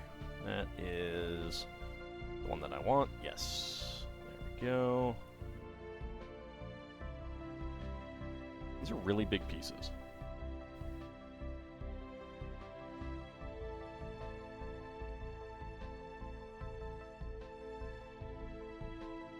Alright, that goes right there. Oh, that actually is very consistent curvature there. Very slightly off the curve right down here, but very good. That is geometry I will have to keep in mind. I am not familiar with that name.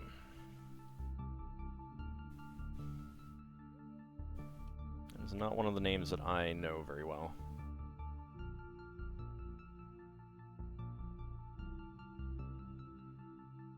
And there we go. Get that on there.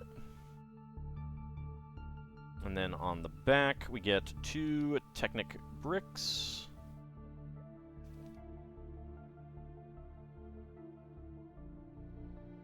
Alright, so extra pieces, a Light Azure 1x1 plate, an azure 1x1 cylinder tile with top peg, a black friction pin, and a gray pneumatic T-junction. Alright. Bag number 6. Anyone remember the first D&D type novels they read, really got them into D&D? Trying to remember what the first ones that I actually read were.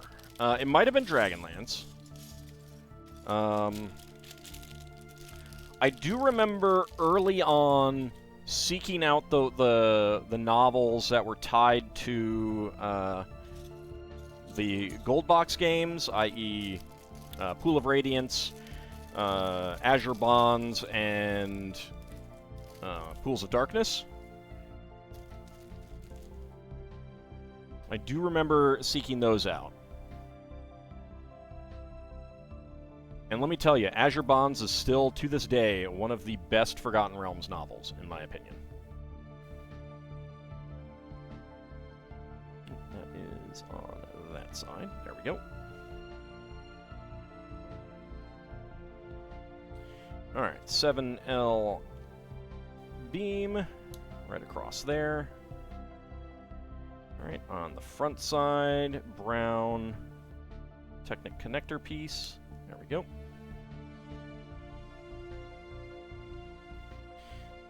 You got into D&D via solo RPG play? Your first D&D novels were Dragonlance novels? Remember that Pool of Radiance novel? Yeah, that one was pretty good too. I wasn't a big fan of Pools of Darkness. And I think the non-game sequel to that, Pools of Twilight, I think it was? I don't really remember that one much. You want to get a physical copy of Spellfire? Stitch's head looks like a penguin right now. It is definitely incomplete, isn't it?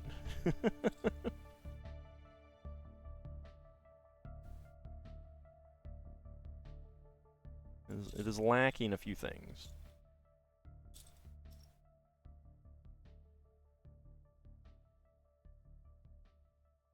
I remember enjoying Spellfire.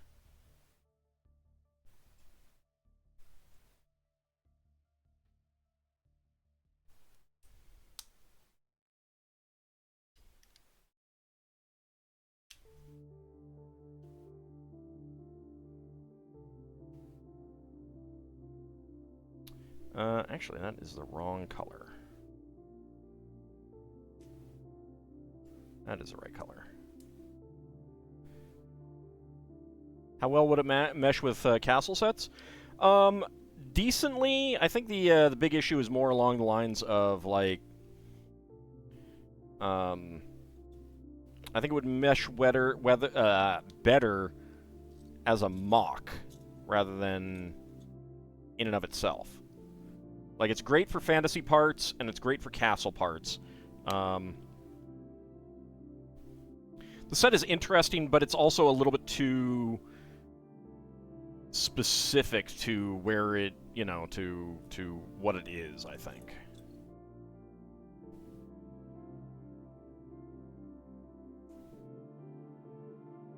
It was so cool at the time having D&D novels. Loved them all.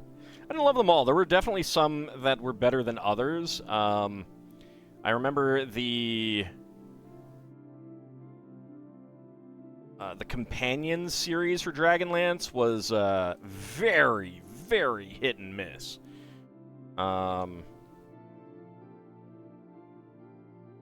There was definitely a lack of research on some of them, and I remember that one of the things that really stuck in my head was when Dragon Magazine gave a review of a novel that I never actually read, but Murder in Tarsus.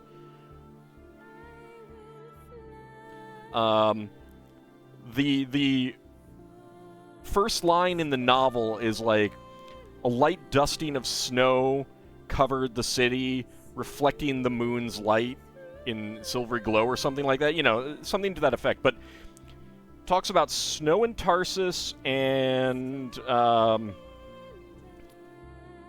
just the moon's light.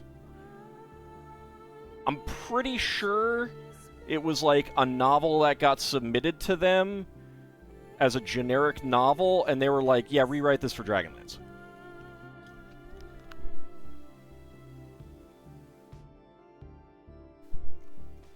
Yeah, the anthologies could be a mixed bag, too. The Harper's series was also a mixed bag. Some of the Harper's books are fantastic. I'm looking at you, Soldiers of Ice. And others were just like, kind of, eh.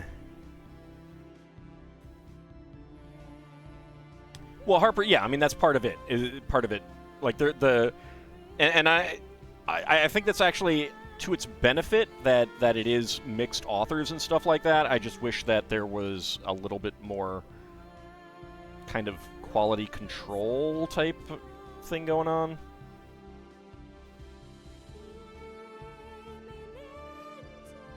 Maybe they did. I don't remember. But Tarsus is very specifically, you know, it got turned from a port city in the middle of the desert in the Cataclysm. And yeah, you can get, like, a desert is all about precipitation. You don't get much precipitation, so you wouldn't get much snow there, being a desert, even if it could get cold. Oh, there's absolutely jank. But I do think that, like, because of the way they did it, by putting out so much stuff, you do have so much better stuff. Like, it's easier to, you know, like, when you put out relatively few things, the things that are not good stand out a lot more. Think you'll get out Dragons of Winter Twilight? Go for it. I mean, the review was basically like, the book is well written, but it does not feel like Dragonlance. Because again, like, I suspect that, and probably some of the others, were submitted as generic novels, and then they were asked to rewrite them, edit them as for a campaign setting.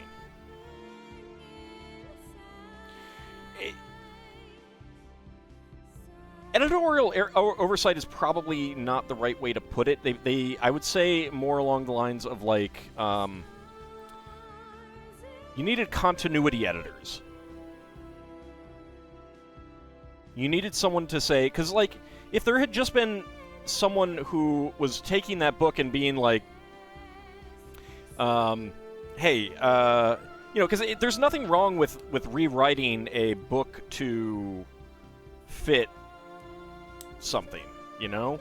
Like, you could take a novel and then rewrite it to fit into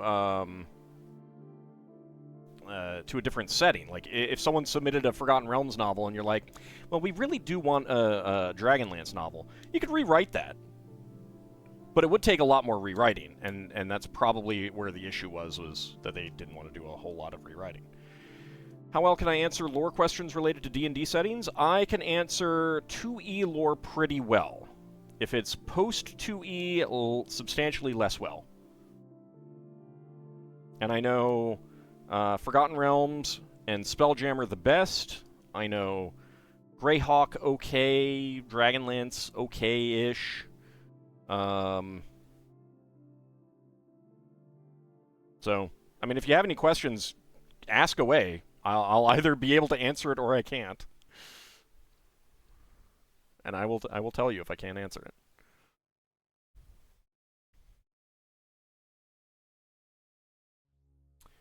Are you going to stab a spear through a breastplate, though? With a lot of force.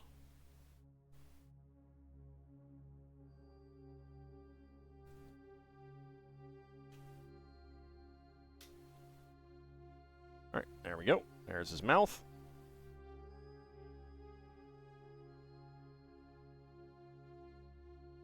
His armor was old, and I think technically by the rules it was not actually Salamnic plate, which is really good armor. It's like really well-designed armor.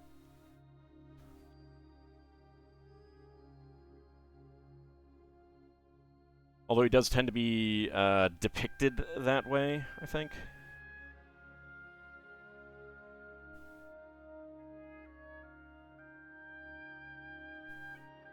Although he might have been wearing it by then, I'm not sure.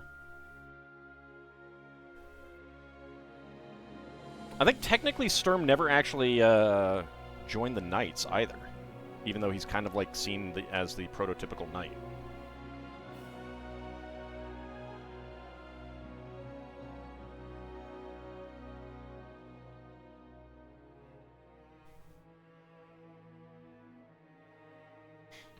I mean, she could have had a magic weapon.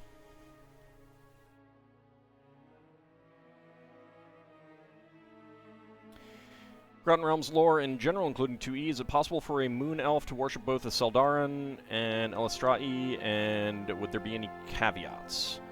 Your solo D&D PC worships both Tethrin, Veralde, and Elistrai. If you mean priest, that's a little bit more difficult, but if it is just someone who worships both, absolutely. Absolutely.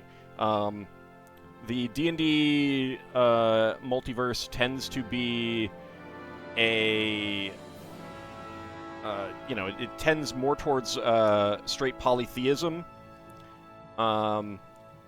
So almost every individual would be giving prayers to different deities at any given time. And you could definitely have characters who feel very strongly about one deity in particular, or very strongly about multiple deities in particular. So, yeah. You did join, but there was a probation because of Crown Guards being a dick.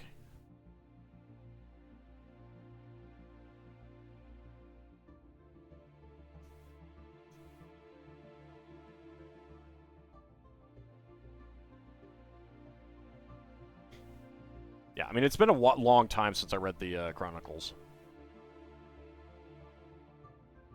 I genuinely do not remember details very much.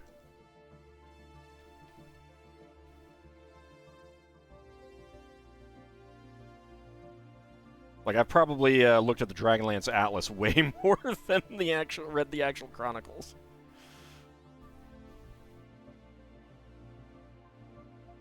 So is your character a priest or something else, Rovaljax? Purple Harpy indeed, Duke Darkwood.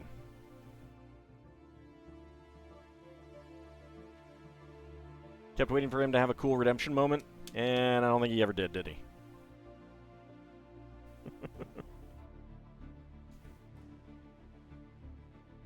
Just someone who worships both in general? Yeah, that is perfectly fine. That is like not even just fine. That is like the way a lot of characters would see it, kind of thing. Really like the Forgotten Realms Atlas. You love maps? Yeah, Karen Wynn Fonstadt did a great job. I did eventually, finally, after many years, get the Middle Earth Atlas, which was the one of hers that I was missing. Well, I think she might have done a Pern Atlas too, but I've never actually read Pern, so.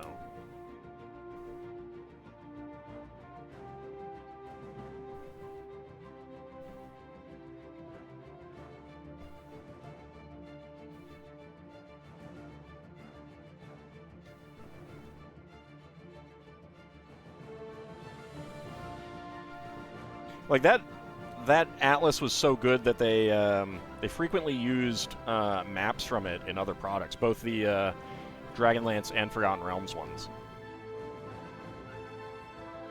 Usually poke Ald with some 2E lore know-hows, especially since 5E Spelljammer is lacking. So you dove back into the old stuff because there's just more there. Now you have your own little star cluster full of adventure. Nice. I'm glad to provide. Alright, now we make his nose. His little nose. What color is associated with her aside from silver? I don't know that there is another color associated with her other than silver. Not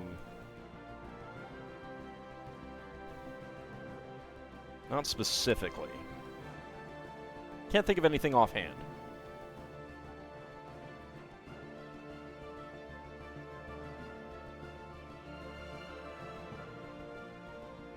Yes, there is Karen Wynn Fonstad's Forgotten Realms Atlas. There's also the Dragonlance Atlas by her.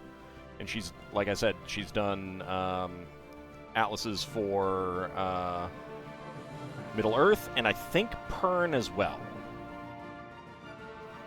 Somewhere in a box in the basement, along with all your other D&D stuff collected over the years, except your Beckme stuff that seems to have mostly disappeared. Oh, that's unfortunate.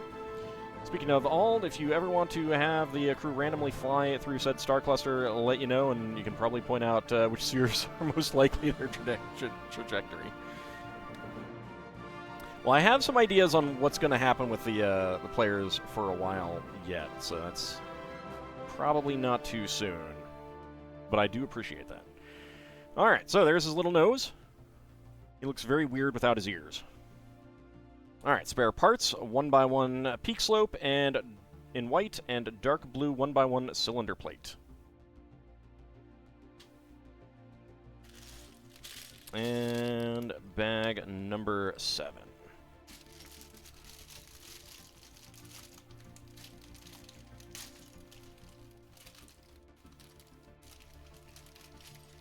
He looks derpy. Yes, he does.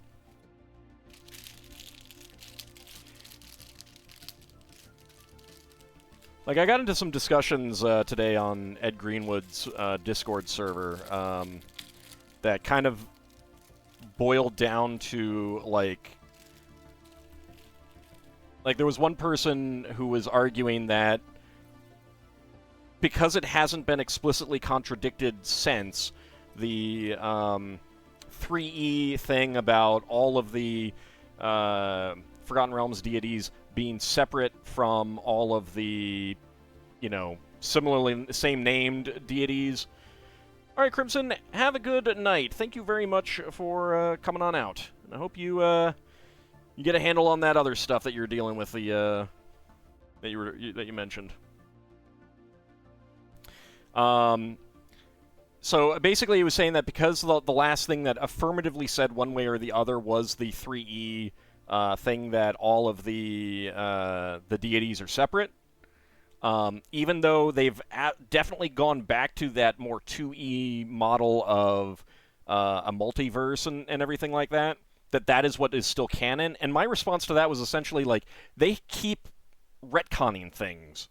Everyone just choose what they want and run with that, especially since they've basically said that everything that came before that they haven't said anything about is, you know, no longer canon. It's like, you can't really trust anything that's been stated, so just choose what you like and roll with it. That's why I'm like, I mean, I'd obviously long before that, I'd stuck with 2E canon, but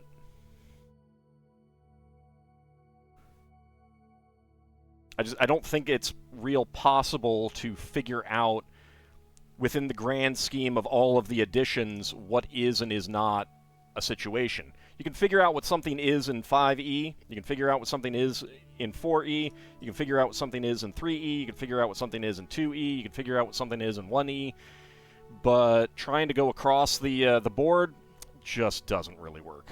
It'd be like id Software to have fun and use the plot of your D&D game to make it the Doom series. Not sure what you mean.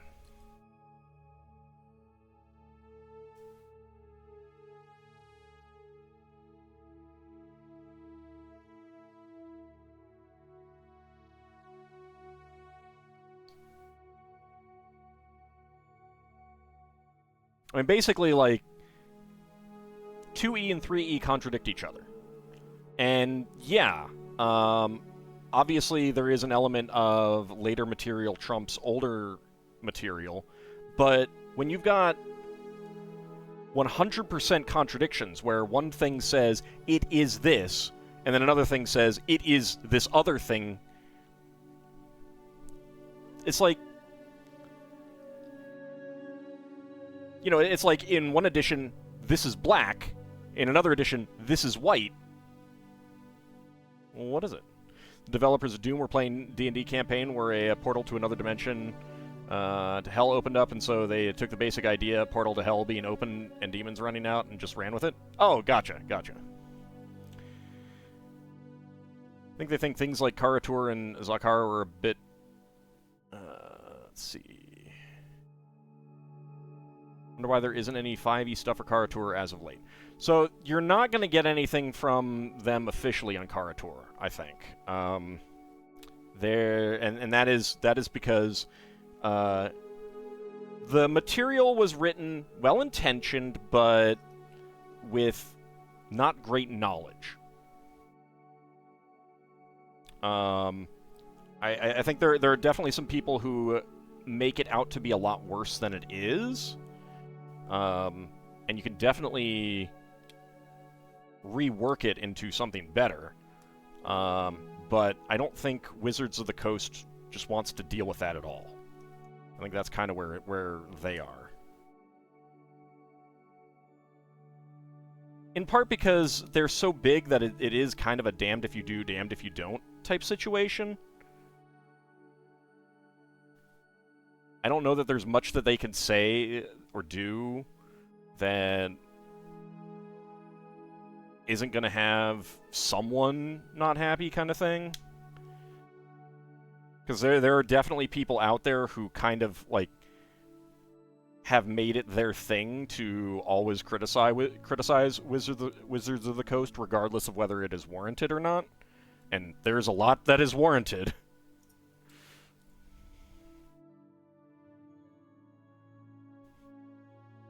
Now, Al-Qadim was much better done. Like, it was handled a lot better. I mean, in part because it was just done later. But it still deals with things that I don't know that they would want to handle. Like, Al-Qadim was the best-selling thing that TSR produced, like, best-selling in Israel, so...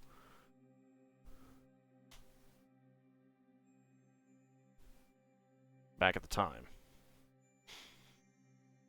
And when they made the name for Al-Qadim, they specifically did go out and check and make sure, like contacted someone who knew Arabic and was like, does this mean anything bad? But yeah, the Yakmen are great. The Yakmen are great. Feared it may not have aged well. That, you know, as far as you know, Ed Greenwood didn't seem to be interested.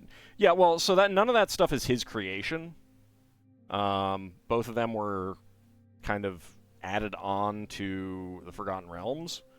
Al-Qadim was designed specifically to be part of the Forgotten Realms, whereas Karatur was designed to be its own thing, and then it was like, well, you know, we can just put this on this other half of the map.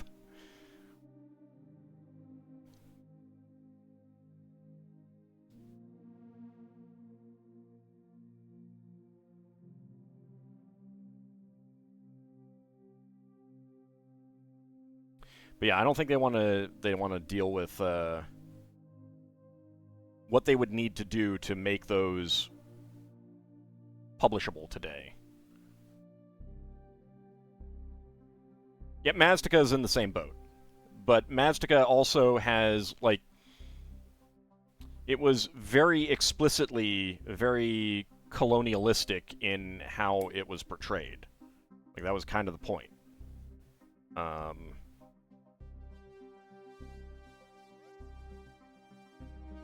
Still other continents on the official world map that never got filled in, yeah.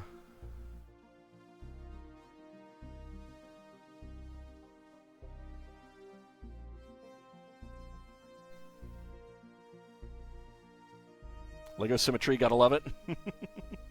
He's got a little clip there on his ear.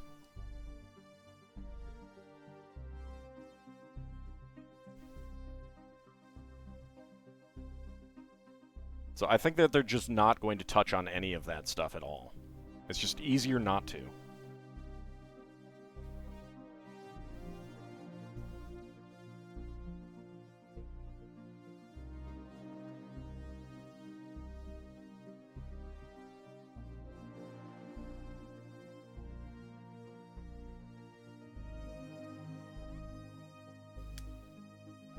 No matter what they do, someone would be pissed off, so... Can you add power functions to Stitch? His head is geared, so technically you could do something like that, but I don't think his body has enough space for it.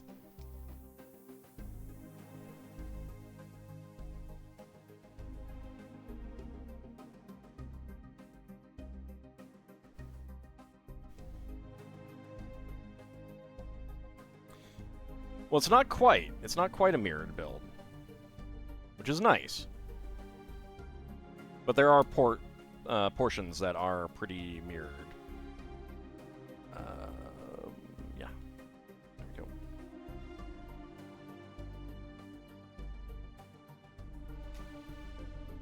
There we go.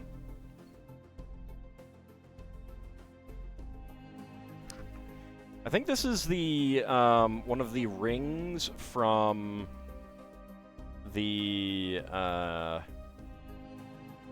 Sonic sets. It's very similar to the Life Preserver ring, but meanwhile, just build your own worlds.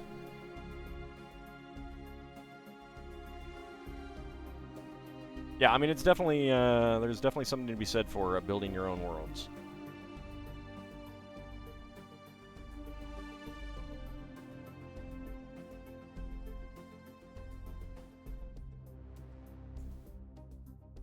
There we go.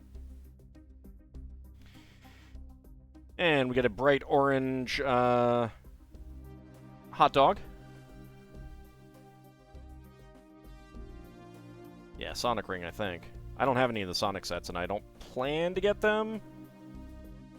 I mean, I might, just, you know, if they're on sale or good deal, good price kind of thing, but I don't have any real connection to Sonic.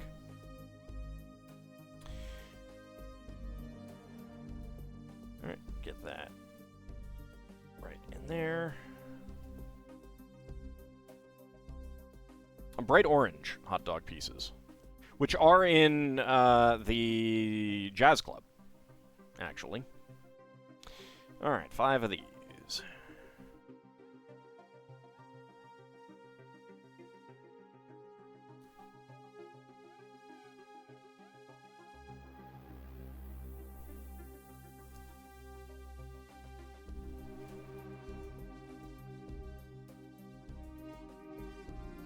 And then we got hearts.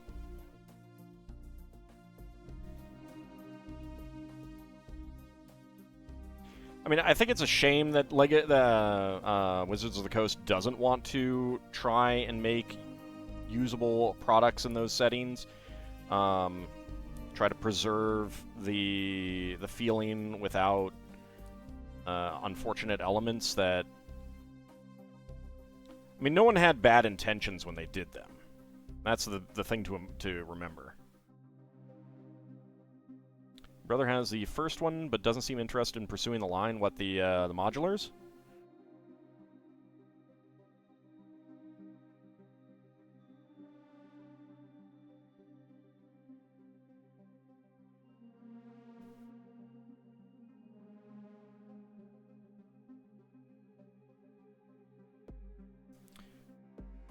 But there's also people trying to kind of reboot, fix the problems with their own stuff.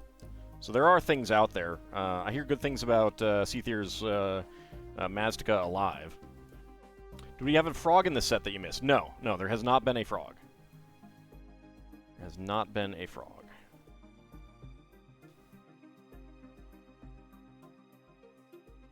Oh, the Sonic line. Got it.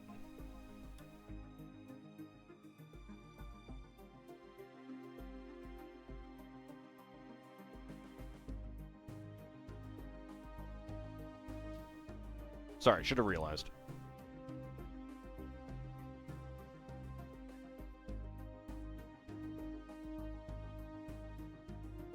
There we go. And then we make a delicious ice cream cone.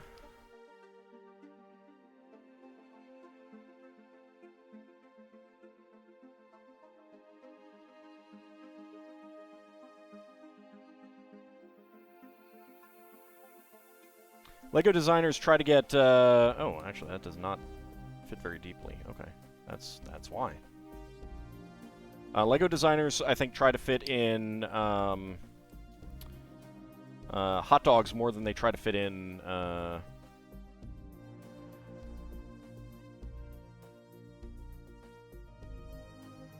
frogs. Although they definitely do try to fit in frogs. All right, so spare parts. We got a gold harpoon. We got a dark pink heart tile and a bright orange hot dog piece. My first. Yeah. It's a hot dog slathered in mustard. Ew. All right, and there is our Stitch. You can get his ears up high. Nope, nope. Hold that ice cream cone. You can have his ears down low. You can also turn his head various directions. Go ahead and put him back here. And we'll bring the camera up.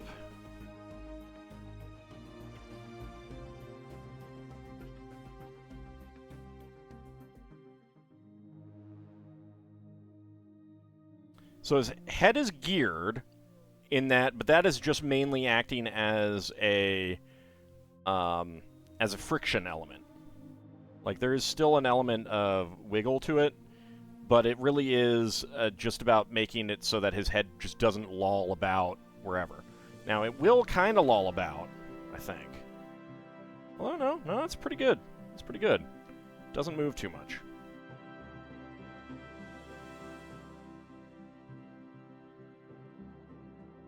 So it's pretty good. Yep, we are done. So that is Stitch. See if I can lean him back. There we go. It's a little bit better angle, I think. Once you see it a little bit better. I do want to redo this desk layout for building. See if we can get some better layouts and camera angles and stuff like that, but that will come in a nebulous future at some point. But yeah, I mean, I don't have anything, like, I don't have any ties to Stitch, close feelings. I don't know Stitch. I have never seen the movies or anything like that. But it's a well-designed set, and it was fun to build. I did enjoy building it. So, and of some of these kinds of models, some of them have not looked very good. I'm looking at you, Chewbacca, and Dobby the house elf. Again, I don't have, strong feelings about any of those either, but in terms of, like, what might be something, like, I think a fan of Stitch is going to get a better investment out of this in terms of a nice display model than, like, a fan of Chewbacca.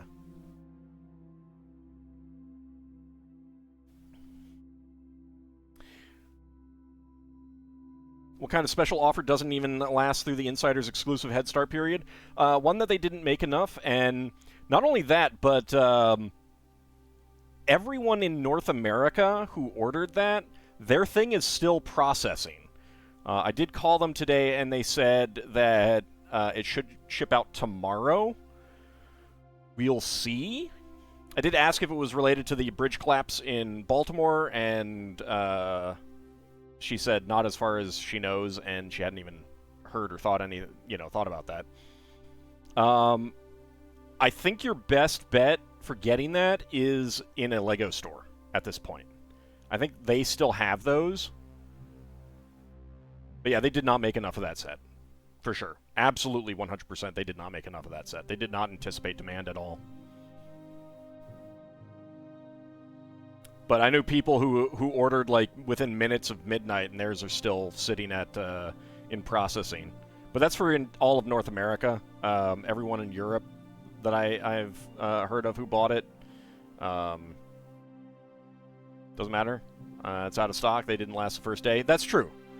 The D&D, so the D&D has a gift with purchase that is a Mimic dice box. So it's not so much.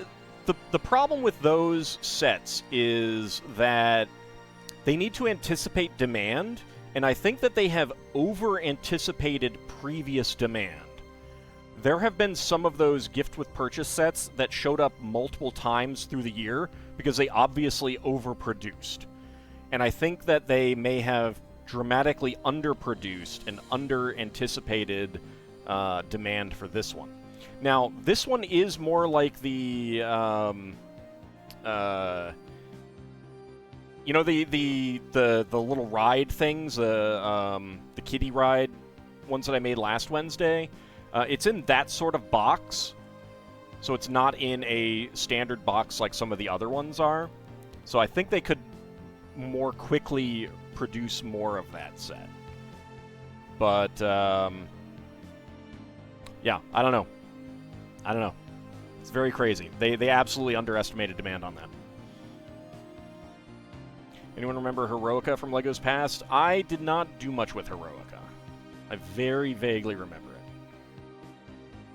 Most famous example of overproduction is from Lionel. The X pieces of O-gauge track, they made enough in the 1930s. They were still selling off the inventory in the 1950s. Oh, here, I got one for you. Related to D&D. So, TSR, before they got bought by Wizards of the Coast, and this contributed to that, they wanted in on the collectible trading card thing, but they wanted to do something different, so they did Dragon Dice. And that was, let me get some, I have some Dragon Dice left over. I gave most of mine to a friend at the time. So these are Dragon Dice. I kept a few of them. You know, got D10s, D8s, special form of D4, D12s. I don't know if they ever had any D20s. D6s, of course, are pretty common. And basically, they're all you know, monsters and stuff like that. And you roll them to see, you know, like this would be like a 4 attack kind of thing, and specials and things like that. So, it's very much like it was actually a really fun game. It was really fun game to play, and the thing is that they got their stock of, I want to say, like 30,000 sets, and at Gen Con completely sold out. Every single one that they had, they went through. So then they went back to the company after Gen Con that produced them and was like, we want more, like we'll produce more. Also, we'd like a discount. And the company is like, we'll give you a discount if you buy 1 million sets. Not 1 million individual dice. 1 million sets of dice. Lorraine Williams said yes. I believe they're still selling some of those. They eventually liquidated the inventory. There is a company still producing Dragon Dice today, and they have some new sets. I think some of the ones that they're still selling are those original production run. It is one of the reasons why TSR went down. Because they vastly overestimated the demand based on that initial sell-through of like 30,000. Yeah, I mean, I don't remember what any of them were. I think this was like a Dragon Man type thing. This was undead of some sort. I think it's like a salamander type. I think this was like an Amazon. I'm trying to look for the head, because there's usually like a head or something. Another undead. Another humanoid dragon thing. I don't even remember what this was. Might have been a spell or something. Arrows. So yeah, I mean, it was fun to play. It was definitely fun to play. But what do I suggest for Dragon Dice? I mean, ultimately I suggest not. But didn't she also go heavily into the IP and she inherited? Yeah. So there was a lot of her family, the Dill estate, owned Buck Rogers. So that is what the that is why there was both the Buck Rogers Gold Box games and the Buck Rogers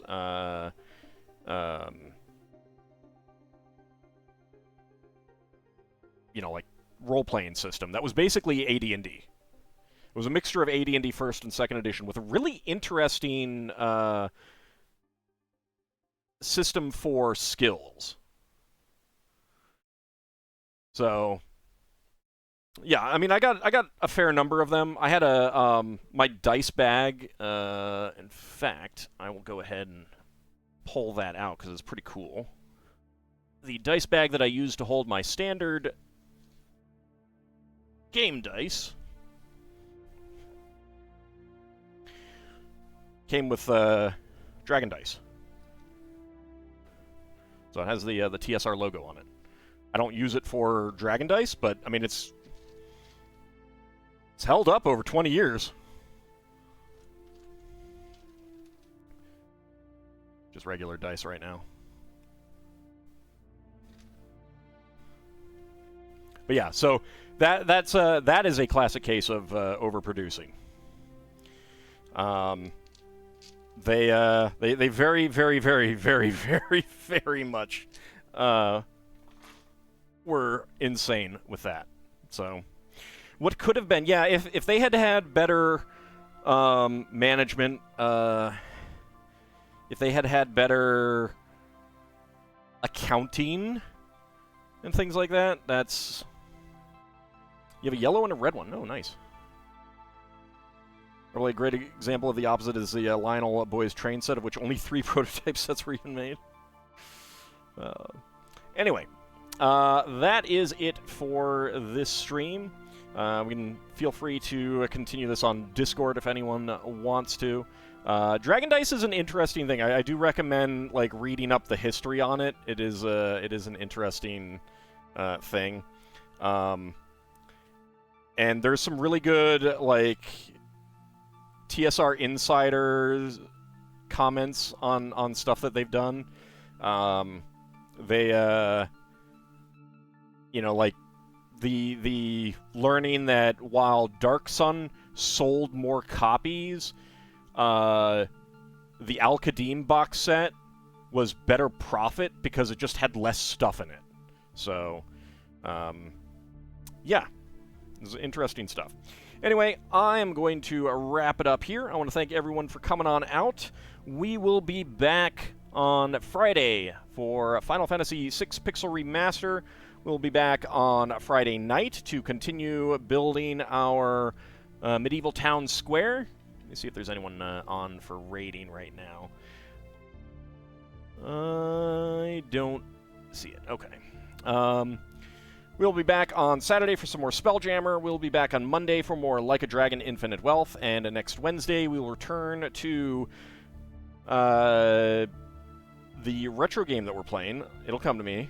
Monster Rancher Advance 2. And then building something else in the evening. Still did place a LEGO order today because you think your redeem code expires Friday. However, we made sure it was under $150 just to stick it to them for the Flower Geo gift with purchase, poor substitute. It looks pretty nice, though. I'm looking forward to it. But yeah, it is a shame. It is a shame that sold out so quickly. If you do want that, if you were planning to get that set, the D&D set, I'd check a local LEGO store if you have one.